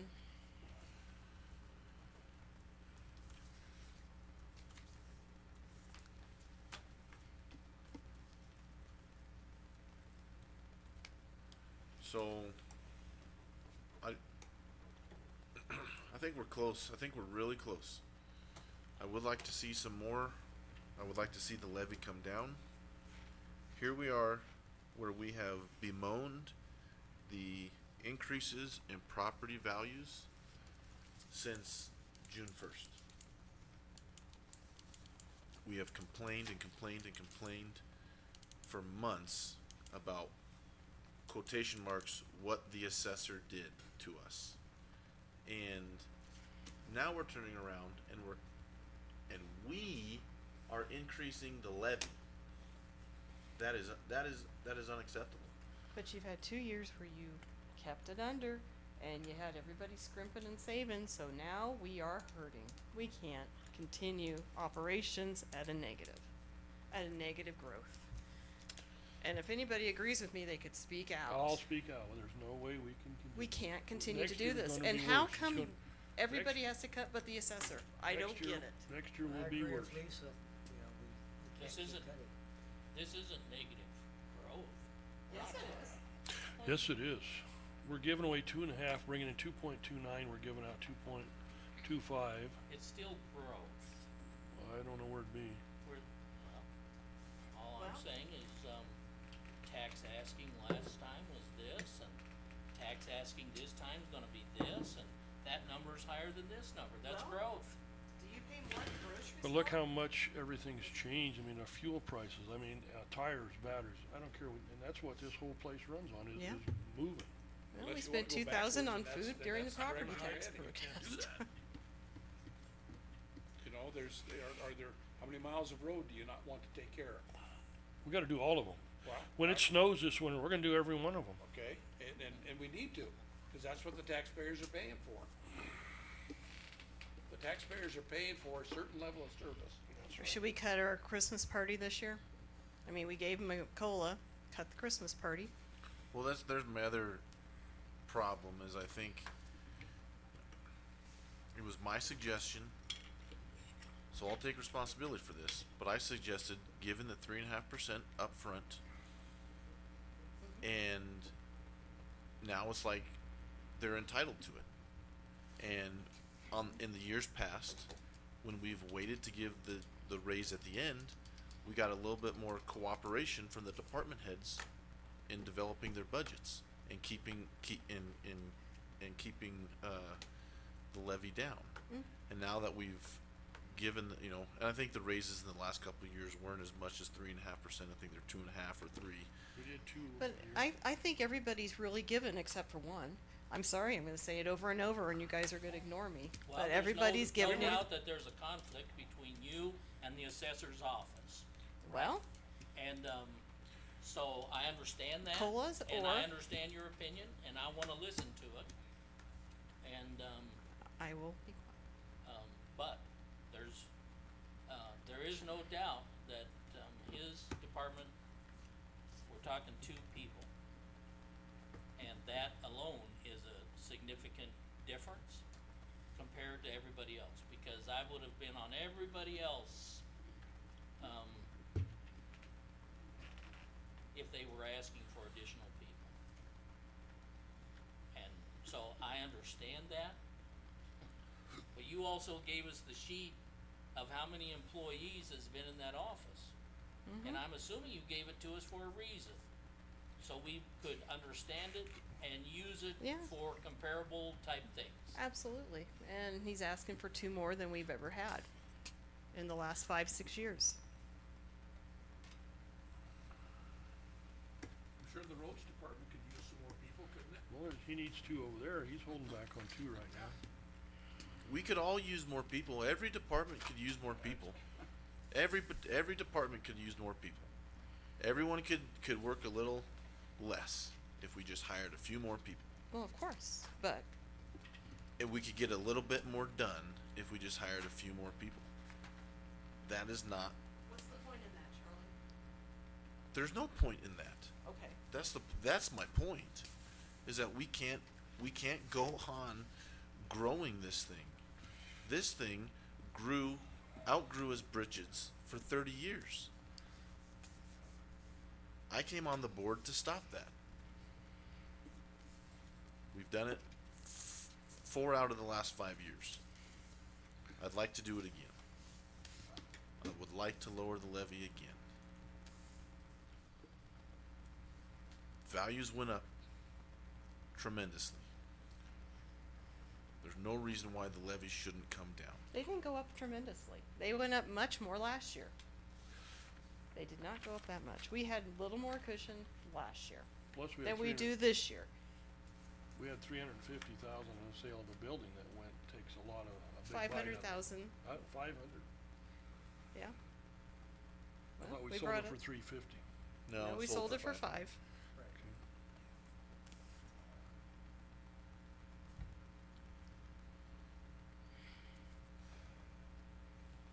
We've asked I don't like to use that term, we've asked our department heads and elected officials to go back and take another look. Some did, some didn't. You have those individuals who are saying, that's my budget and I'm not going to cut anything more out of it, whether I need to or not. I don't know that that's really the attitude to have.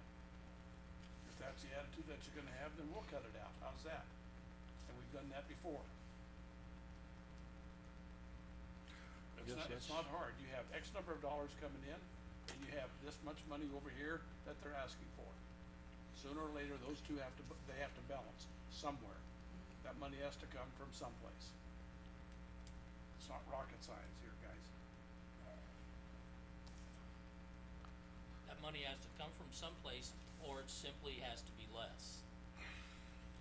Or, yeah, that's the other alternative, Mark, that's for sure. Well, I guess we can start riffing some departments.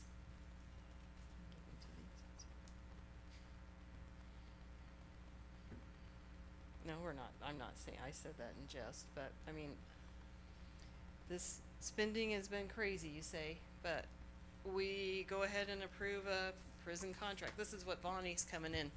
They just approved a food contract. They approved the medical. We approve the union contract increases, they all come into play. I mean, we didn't see how the bottom line's gonna be, but you gotta pay your people, you gotta feed the inmates. We can't just drop those services and say, okay, go without, Mark took out the car, he took out the expedition. So, okay, we'll remember that when Larry goes to Rock Springs, hopefully he won't slide on the interstate this year and almost kill him and his passenger. It's costing more money to do the same thing we did last year. A lot more.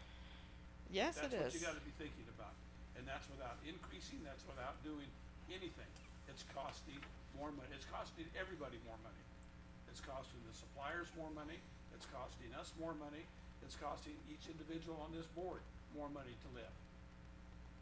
And we have employees that we're looking to give a 3.5% increase when it's already costing them between $200 and $400 a month more to live. Is that fair? I don't think so. And then I for don't think most so. of them, it's more than 3.5.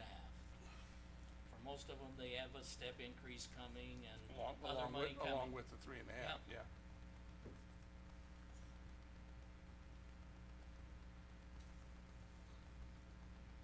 You wanna pull up the assessor's budget?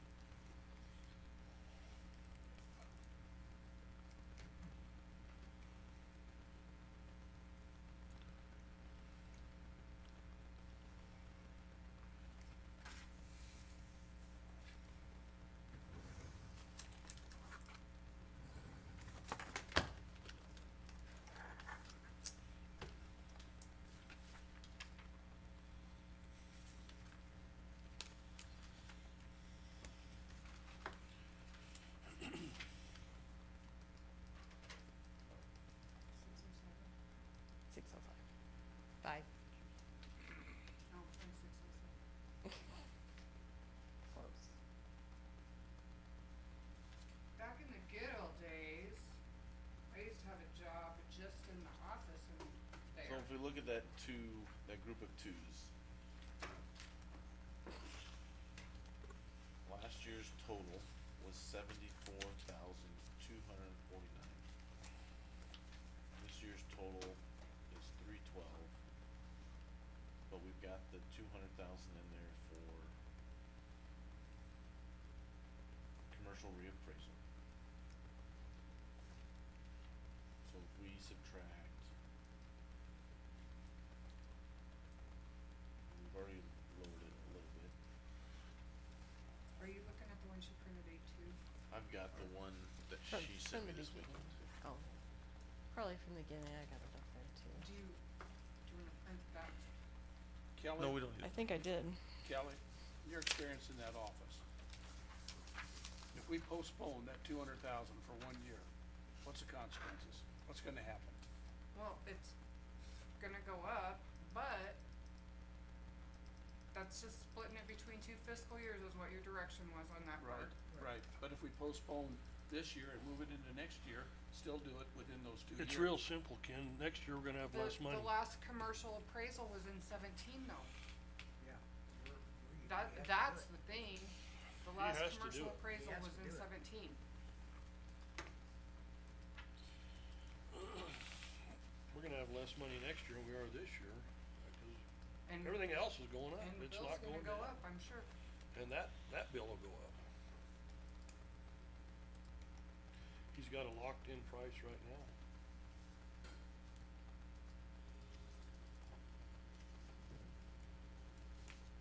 And I don't know, is that something that's always been done, or was that the first time? What, hiring outside? Having the Well, at commercial one time- reappraisal? At one time, Well, we had an appraiser in the office. I was gonna say, we used to have Mike Newth in there, and he Yeah. was familiar with Yeah, and there was commercial another- properties, and Actually, then we he had, passed we had away, 2 so. other ones. We had a gal and another guy. We had Amy Hodges Right. was our appraiser. And then there was a guy also. We had Matt Kukon, but we actually had No. Matt. No, there was another guy. Randy Pierce. No. This was a guy that, and I remember him so well. We were here at protest, and he was talking about Marshall and Swift, and Masterson said something about Marshall and Swift is not a good one, and he threw his book at the wall and walked out. And he was an appraiser in the assessor's office. I can't remember his name though. But I think we've had 3. Well, Randy Pierce was an appraiser also. Yeah, he was. Yeah. better off to hire an appraiser, our own appraiser. I thought they were hard to come by, I guess, I don't know. They are and they aren't, it See. just all depends what you're gonna pay. But that may be an answer also, maybe not this year, but But then we got them all the time, we got them every year then after that. well, I don't think that's a bad idea, to be honest with Maybe you. not, Really don't think it's a bad idea, that takes the guesswork out of a lot of stuff. might have something there. Then that's gonna raise that office another $100,000 a year. Well, but we're not gonna spend the extra money, the 400,000 or 500,000 or whatever it turns into, to be bringing some from the outside who doesn't know our area. And we threw out most of the stuff that Standard brought us the last time. It was terrible. I think it was a waste of money, It in was my terrible. opinion. It's a terrible waste of money. I own quite a little commercial property and. You wanted to do I to di- yours. I didn't, well, I come and talk to you guys. That's exactly right.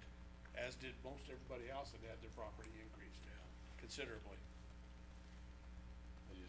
I don't see anything else to cut, Lisa, unless we took the contract services down another 20,000. I said positions. The what, Lisa? Positions, The 2 extra positions. and he's already lost Tracy, he's getting extra positions. So he's gonna replace Tracy, I'm assuming. Well, That wasn't in the number. Well, I mean, he's replacing one that just left. yeah, he's He gonna be up hasn't to changed. 7 people if he is fully staffed. Tracy's leaving, and we haven't adjusted for Tracy leaving. Could he do his job better with 2 more people? Probably. Could we afford 2 more people? I don't think so. There are other departments, like we said, we need people out the roads department. We need people someplace, I'm sure there are.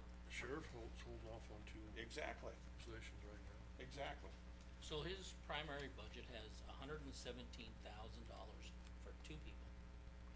And it has an extra 400,000 for the, originally at least, had 400,000 for the, commercial reappraisal. Cut that back to 200 already.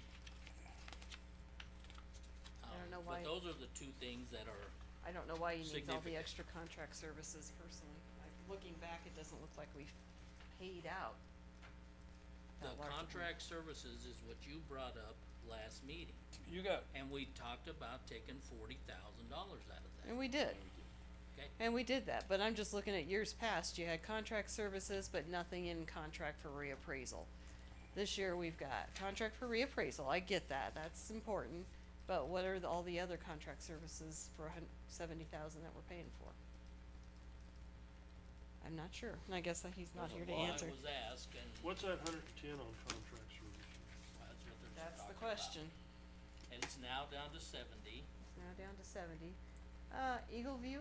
Are we gonna split that 400,000 over 2 years? Yes. We did. Yeah, we are doing that. Okay, it still shows us. And you still have the possibility of cooperation from other departments. If he gets in a bind, there are folks with assessor knowledge that could step in and help out like they've done before.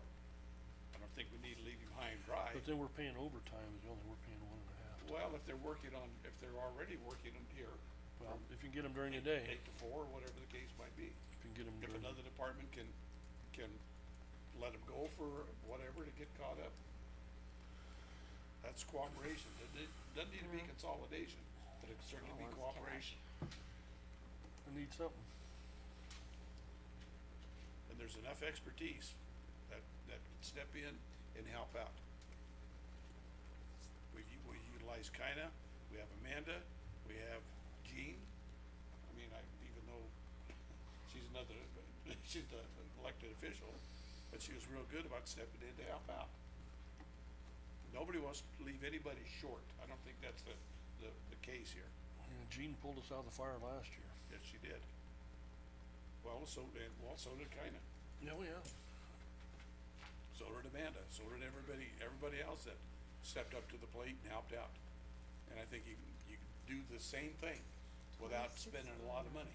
If they're here from 8 to 4:30 or 4 or whatever the time is, and if they can spend a few hours down to help him get caught up, what's wrong with that? It'd be great if it worked that way. And why wouldn't it work that way? I don't know. Just hasn't been. I mean, we got some that have been helping. I don't know if we. For a wage. Nobody does it for free. we gotta make some progress, or we're just talking in circles. Yeah, cause I'm gonna have, So- I'm gonna have to head out here pretty quick. And I suggested it towards the end of the last meeting. Pick a mill levy you're happy with, Right. or a mill levy that you're gonna have to put up with, and Let's- vote on it. And I suggested making it 3-5. And that does not accomplish what Charlie wants to accomplish. But, again, you know that I'm gonna vote no on it anyway, Can you scroll down? but I think we all want to do that. We'd all like to vote no. I think we'd all like to vote no and do So something we gotta be different. realistic here, guys. Well, Keep the doors This, open. we gotta use some common sense. This, I took Tracy's salary out of assessor. I suppose he'll hate me for life. Who's? Is that 3, 4, and is that a person he already had? The person that's leaving his department. Well, let's try it. For how And many so, months? you would assume he's For the gonna rest of fill the that year. position, right? And that doesn't include the two I don't know, extras. he's wanting 3 more people. I don't get it, you guys, I'm sorry, I don't get his I need thought it for was it. 2, Two. Yeah, 2. I He know, needed 2 new positions. right, and one just quit, surely we assume that if one just quit, that's gonna be filled. Under his current budget, right? Well, if that's the way it's I gonna mean, be. that's the way last year's budget is what you could call it. Yeah. Never mind. Wouldn't wanna, I wish, well.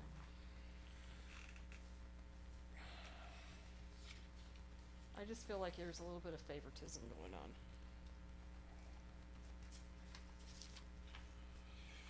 Well, what if, so,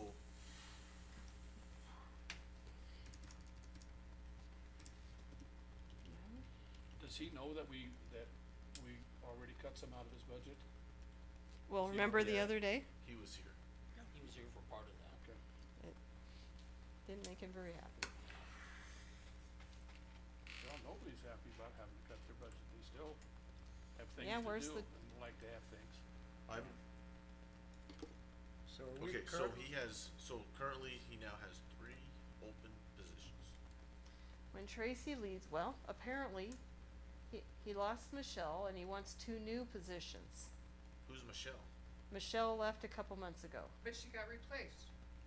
by Kylie, that's true, huh? Okay, so now he lost Tracy, he needs to replace Tracy. And he still wants 2 more, so there'll be 8 The thing in people. question is the 2 other people. Why can he even have 2 other people if I can't have 1 more? The whole point was, when I worked in there, we started going in the field, we did our own data entry, we worked the counter for the pay we were getting, and they're making more than I did when I was there. We need to train the people we have to get really good at it, because when it was us, we were getting it done. When it was Kinda, Amanda, Kelly, Jessica, Miguel, and our assessor and deputy, we got it done. Can I just get an answer to my question? He needs to fill 3 positions. He has He's 3 asking for 2 new positions. 2 Okay, He yes, filled- okay, yes, he I- wants to yes. fill 3 positions, Charlie. Okay, that's, 2 of them are brand new. yes, are new. okay, 2 are new, 1 is Tracy's position that's being vacated. He needs to fill 3, so, He's asking to fill 3. yes. Right. I think, he hasn't, we haven't posted it. But he wants. Go. I'm okay with eliminating at least one of those, like you had just done on the spreadsheet. Is everybody? I'm okay with it.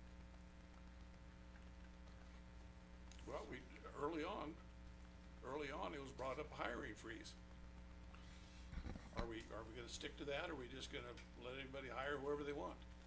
And how many that they'd like to have?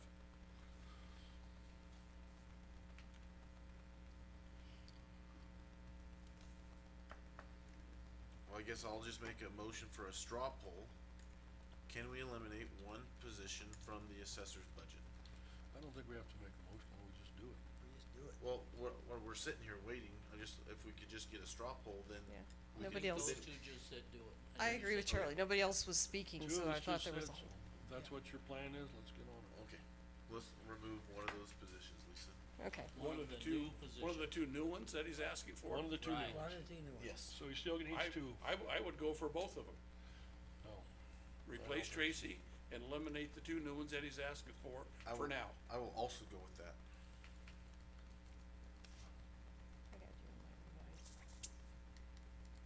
things Anyone work else? out for next year, or Going with that? that's what I would go for. Well, you So- know there's help from my office. So I think you got two that are willing to do that, but And I'm like you not. said, You're not either, Russ, or so. I'm not gonna. So Mike, okay, he's not willing to do it either. So we're willing to do one. One. Okay. One of the two new ones. Where's the money gonna come from, guys? We already talked early on about having a hiring freeze, I think but we need to now- move on, we got a lot more offices, we can go do some cutting, let's That's just well. move right on down the line.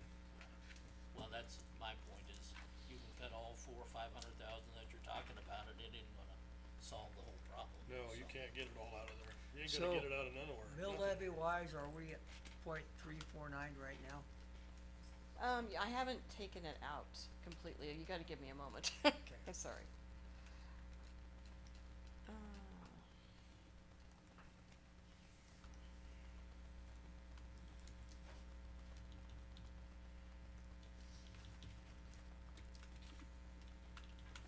And I was supposed to be at.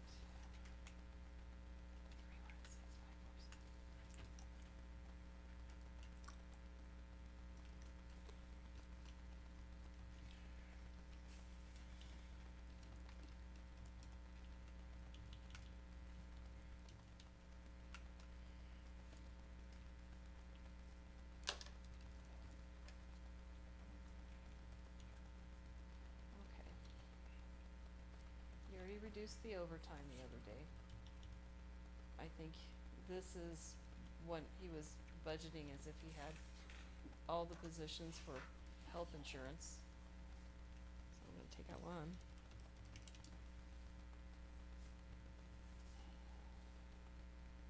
And, sorry, this takes a little bit of calculating to get it right.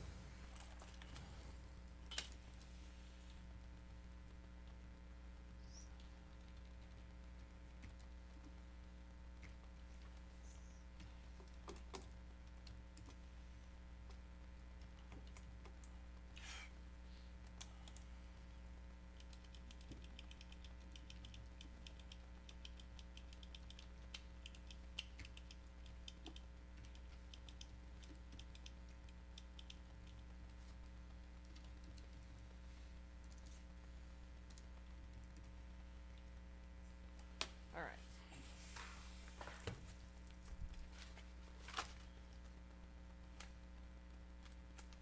Down to $1,089,000. I took back out your 500,000. Is that what it was? Right. That's where you're at.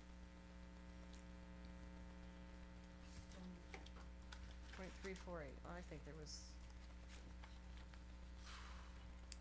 How much is that? 348. .348.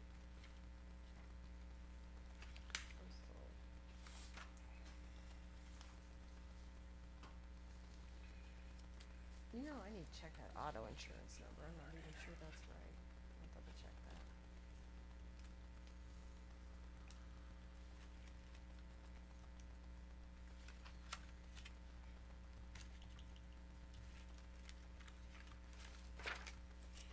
Well, with our fuel, we're supposed to be saving. Can I reduce the fuel? 584 last, of course, he might be traveling more this year, but we're supposed to be saving by using the county fuel station.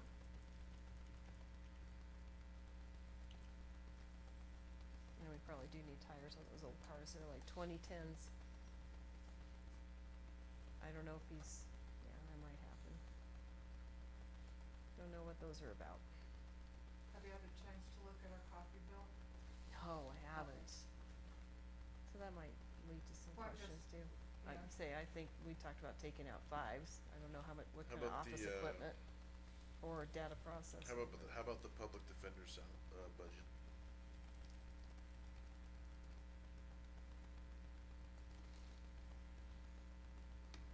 Okay. Where was he which line item was he going to Seattle with?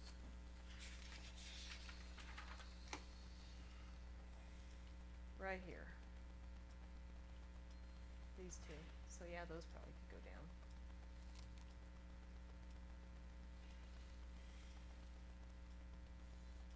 Take 'em? Yeah, I was told that the training he needs to go to, he can get that all in Nebraska. They offer one class. I know Just one? there's, hmm? Just one? Just one, that's what I was told, that there was something through public defenders. I don't know if he's aware or not, but that's what Eubanks was telling me. So, Well, let's take that down to not much, but Half, three. and then do take that down to 13.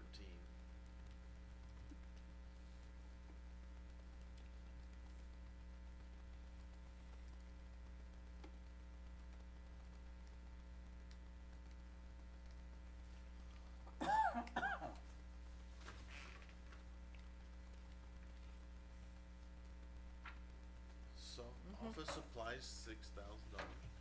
You actually spent 7,000 last year. Whoever was For in the the fire. office.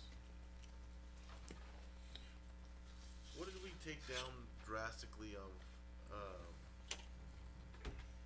this budget last year? I had to call him and tell him we did it after the fact. oh yeah, I think it was either salaries or, I think it was office. you know, honestly, yeah, you might be right, this could probably go down too. I mean, if he doesn't have a full house and he's not gonna have a full house, we can at least take one out.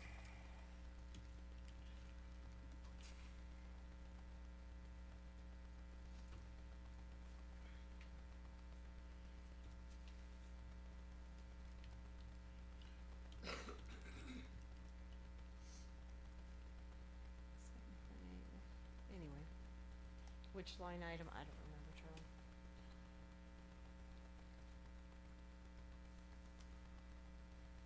What did it seem like it was? Office equipment or something. Well, and we did talk, I was on my list, take out everybody's fives if they're gonna buy furniture and stuff, but I mean, I might we've be- already got him well below what he was at last year, yeah. right? 795 was what we budgeted, 725 is what we're budgeting now, and they spent 757, but they had 2 more people in the office.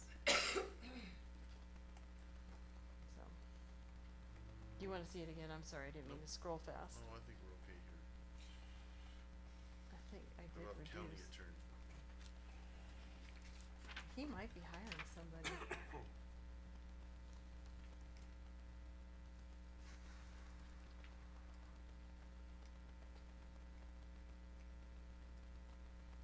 Okay, I took this out on him right here, because it was sitting over in child support, Oh. too. Okay. Thanks for catching that. I don't know, like I said, there's a guy that he is looking to, that came and visited and actually turned in an application. He comes to us from Illinois. Wife works at Chadron State College. So one question I had last week, and I don't know if it was, do we sweep all of the salaries that haven't been filled yet? I know the I sheriff tried. did and the jail did, and Yeah, sheriff did a little bit, cause he Yeah. did hire his deputy, or supposedly, I don't think it's been confirmed yet. And Steve gave me some different alternate numbers. And public defender was one, and You say Mark didn't hire a deputy that he needed? yet. He was gonna He put it went, off he, a they, few when they, months. yeah, when they budgeted for a full 12 months with full force, but they have one that they just interviewed, and he probably won't come in until at least October. They haven't even met with the merit commission yet. Right. Didn't we talk one year about, county attorney, public defender sharing that law? Public law, do y'all hear this? I think they kinda County do. law library. They did. I think they do. There's still 40,000 in there for I it. know. Yeah, No, but it was higher than that before. Right. I think it's pretty No, it was lower critical. before. I know. You'd think they share the cost, cause it would be more. You're right, it was higher, 3,000 higher. But it seemed like that we don't need to buy two of those for everybody. And then some for the district judges too. I don't know, can they all have a login? I think they, yeah, that's don't all know. fluff. I think there's a lot of fluff in those things when they all buy the same stuff.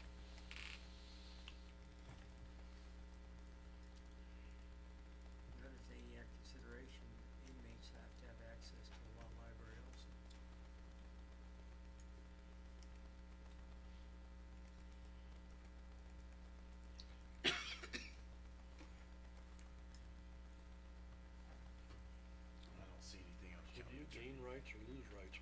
say county attorney, he went down to scary low in my mind, especially when I took that It's always been that way. salary out of We've there. always had access to lot library. And yeah, I guess if you hire somebody, it said January 1, so you won't That's even get not it our for a while. choice, Russ, that's jail standards. What's that? That's not our choice, that's jail standards. Oh, I Did know. you adjust But you and I emergency don't have management access to without it unless we go to Ken? jail. We're not in jail. No, we go to jail, then we have access to it. Even That's- while that's they're the in problem. jail standing, they still Dang it. have access. 85, I'm down to 75 for them. That's what Nebraska needs to do. New The guy reason won't make Sheriff as much Martin's as not Tim. doing Right. a whole lot And more than what Ashley, jail standard says he has to it's do. pretty limited That's as including it is. the food, that's including the thickness But of the we do mattresses. share the cost of that everything. still. Right. But we are, emergency manager, we're budgeting a little more than last year because the scope of the emergency management committee, well, we had a problem. They lost some of their grant funding for the emergency management services. They lost some of our grant funding, so it was the choice of that board to act as if you received no grants and then, share the cost of the budget completely at this point. And hopefully spend a little less, cause they were concerned about going back to their boards and saying, here, we only think we need to budget this amount, and then the grants don't come through, so then they have to go back and ask for more. How about county surveyor? We had talked about cutting that one. We just cut it by 20 grand, 30 grand. Aren't we required by statute on the surveyor? The contract services that he provides. Right. But he had built his up because he didn't turn in all his bills. Last year we set him up at 32.5, and I took 5,000 off already. But if you look at 21, 22, and then you look at 22, 23, he's still only 45,000. Now we got him up at 63.5. Oh, overall. Yeah. Well, Oh, he's county gonna board. tell you he didn't turn in that last week. Right. But Well, maybe he needs to push it off another That year. he had 20,000 from last year that he didn't bill and didn't use. He didn't bill And timely. he needed it in this year, is what he was saying. That's the one we looked up, it was 20, I think this was. can Ashley, can you speak to this a little bit? I mean, do you see an 20. opportunity Is that here how for much us, it or? was? I think, my personal opinion is I think you can. I would, we turned in that $20,000 claim, so that's been paid now. So that needs to be in there, or however that works. But I think, if we need to cut, we need to cut. He has to, Steve says the same thing. I get billed regardless if he goes out there. Exactly. You can cut his whole. I think I'd cut it down to his minimum and let it go I at mean, that. we're the two that use it, Yeah. and we're on the same page. You can make it, And you have items in your budget to pay him. Yes. I pay that out of my engineering if I need a road survey or something. Yeah.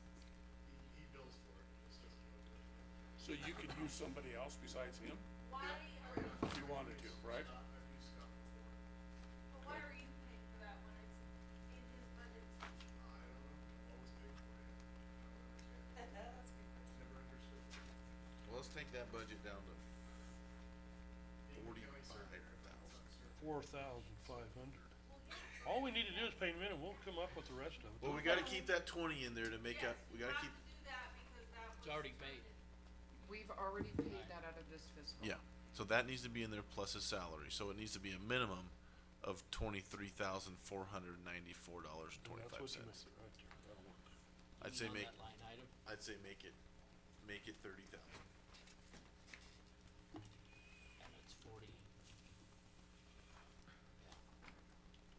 okay. I think you can make it with that. That could work. Oh, yeah, good job. I'll call him and tell him, The, he's my neighbor. I'll smooth it over. I'll scoop his sidewalks. That's a good one.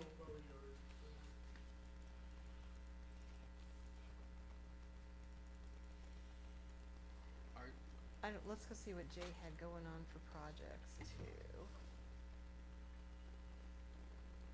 Now we cut back on some. And what's 32?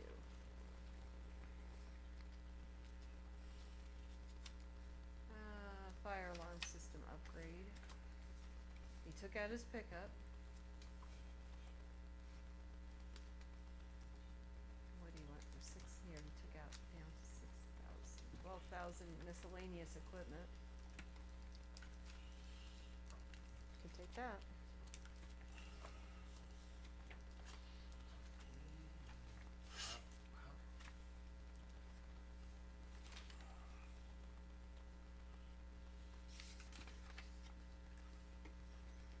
When does the self-insured cash fund start to, or how does it, how does it benefit us? How does it benefit? It's there to pay our medical bills on behalf of our employees. It pays our premiums monthly, which are now up to like $75,000 a month for medical. And then it'll pay for, you know, everything after your $3,000 deductible. So we keep a nice supply there.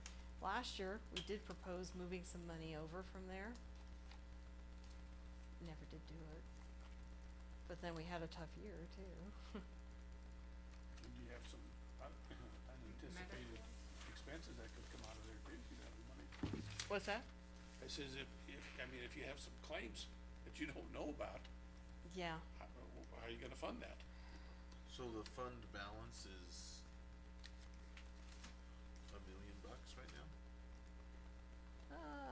Yeah, and honestly, you know, that's not a bad idea, Charlie. It was, actually, it started off at 780,000, cause we had to pay very large claims at the very end of the fiscal year to get them under that cap and not have to, if we waited till this year, we have to pay another 80,000 to start off our year.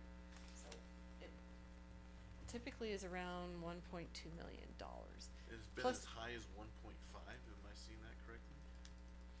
In 21, 22? Okay, and 1.5, and let me explain what's going on, cause this is, I took it over when I started here. The 1.2 was sitting in the county, in Heather's fund. I have two checking accounts, or these were set up before my time.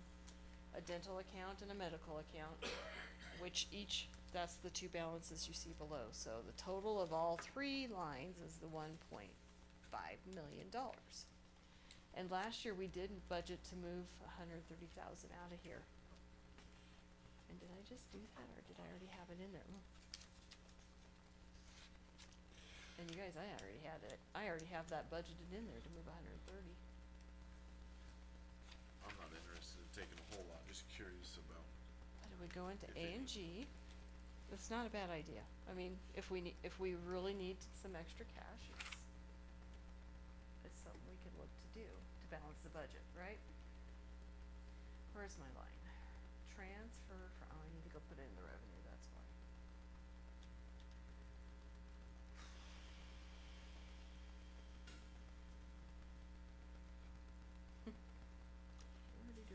Dirty. Self-funded insurance matters.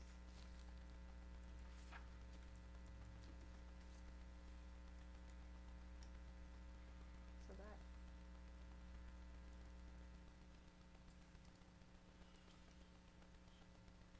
So that should help a little too.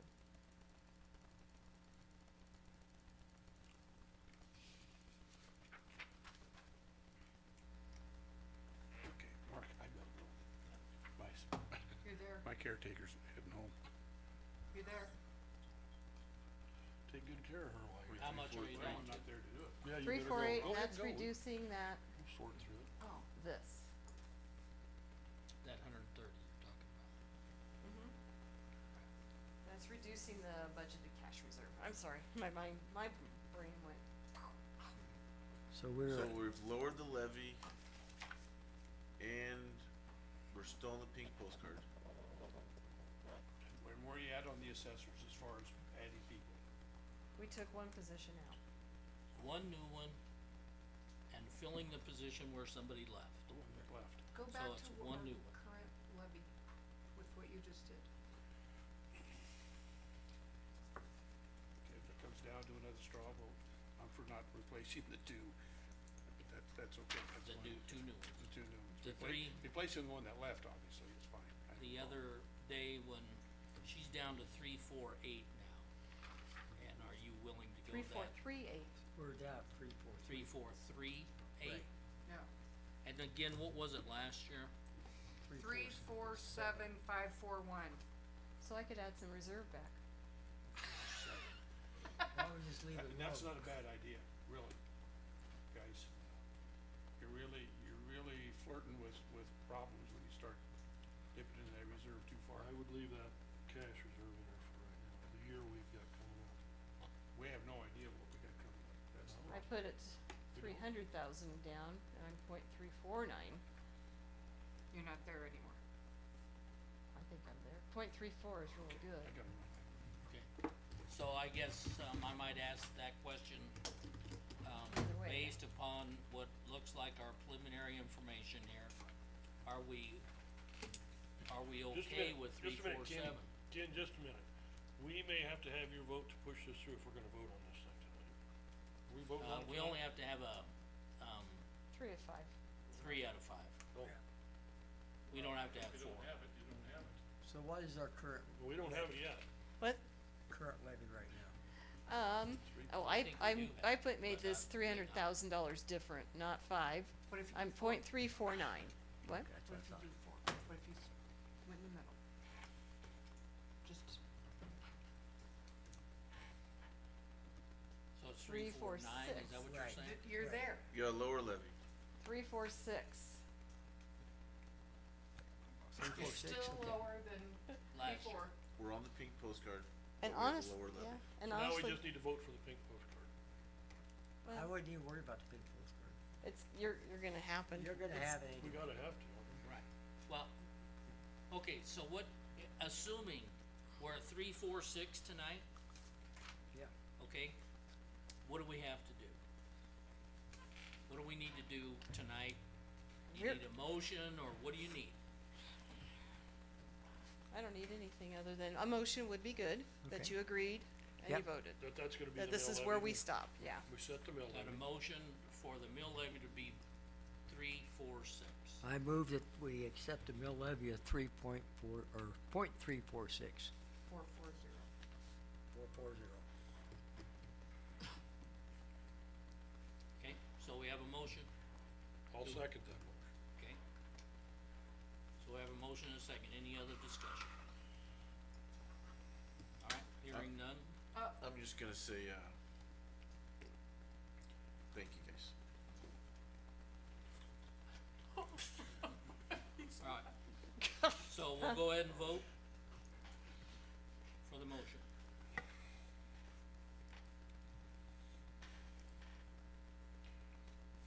Dramatic pause.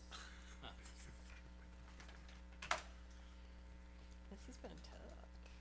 No kidding. You have 4 yeses and the nay is Mr. Harris. Yes. We lowered the mill, aren't you voting yes for the mill? For the lower mill? We haven't decided anything on the pink postcard either. Got your vote. Thank you, Ken. So yeah, motion's carried, so that's where the mill levy would be, or no higher than that, so. Okay. At least we got that far, so does that, That's enough to get us the information for the assessor, and I can start my paperwork. We gotta have a budget hearing, we gotta have a resolution to set the property tax ask. Please work with me on dates. Yes, we'll work Right. on dates, and you guys just might have to come Okay. at weird times, but it shouldn't be long, cause you've already had all the discussion. so can I confirm, I meant to do dates earlier, but, so, tomorrow we have regional governance, where's that, which room is it in? WNCC is the Coral Richards room, go in the main doors, and they should, In the front doors right there. yeah, south side. And then, wanna be sure that we're, our monthly commissioner meeting is September 16th, our normal meeting. We have a NACO district meeting September 25th. And, In Bridgeport, Bridgeport, Oh, I keep looking at 9 to December. 1 or whatever. Then Lisa, you're thinking about some kind of a meeting for us on the 26th? Let's set the property tax ask. We have to have a budget hearing. Wouldn't it be nice to have the budget hearing before you go to the joint public hearing? But, I don't know. Joint public hearing we have meeting, time to- being postcard. do you have time to advertise for the 16th? Well, that's what I wonder, can we do it on the 16th? I gotta pull my stuff together and hopefully Oh, we can, cause that's it's a 2 big ad. weeks. Hopefully we can. Now maybe if we go for that, Let's try Probably- that if we can. okay. Because you have That's to tomorrow's have thing. your budget done to the auditor the 30th, so we couldn't even do it that. So if you can get it done by Can't the do it that 16th, day. let's do it on the 16th, if not, we'll have to move it To a past that special. a little bit, okay? There is a NERMA meeting in Kearney on Yes, In October? October 25th. yeah, but nobody has budget money to go, so we all had to cancel. No, just kidding. I know, I really wanna go, but I don't think I'm gonna be able to. Alright, anything else anyone knows about? Not right now. And the sheriff's department got pizza today from Shane and Annette Olick.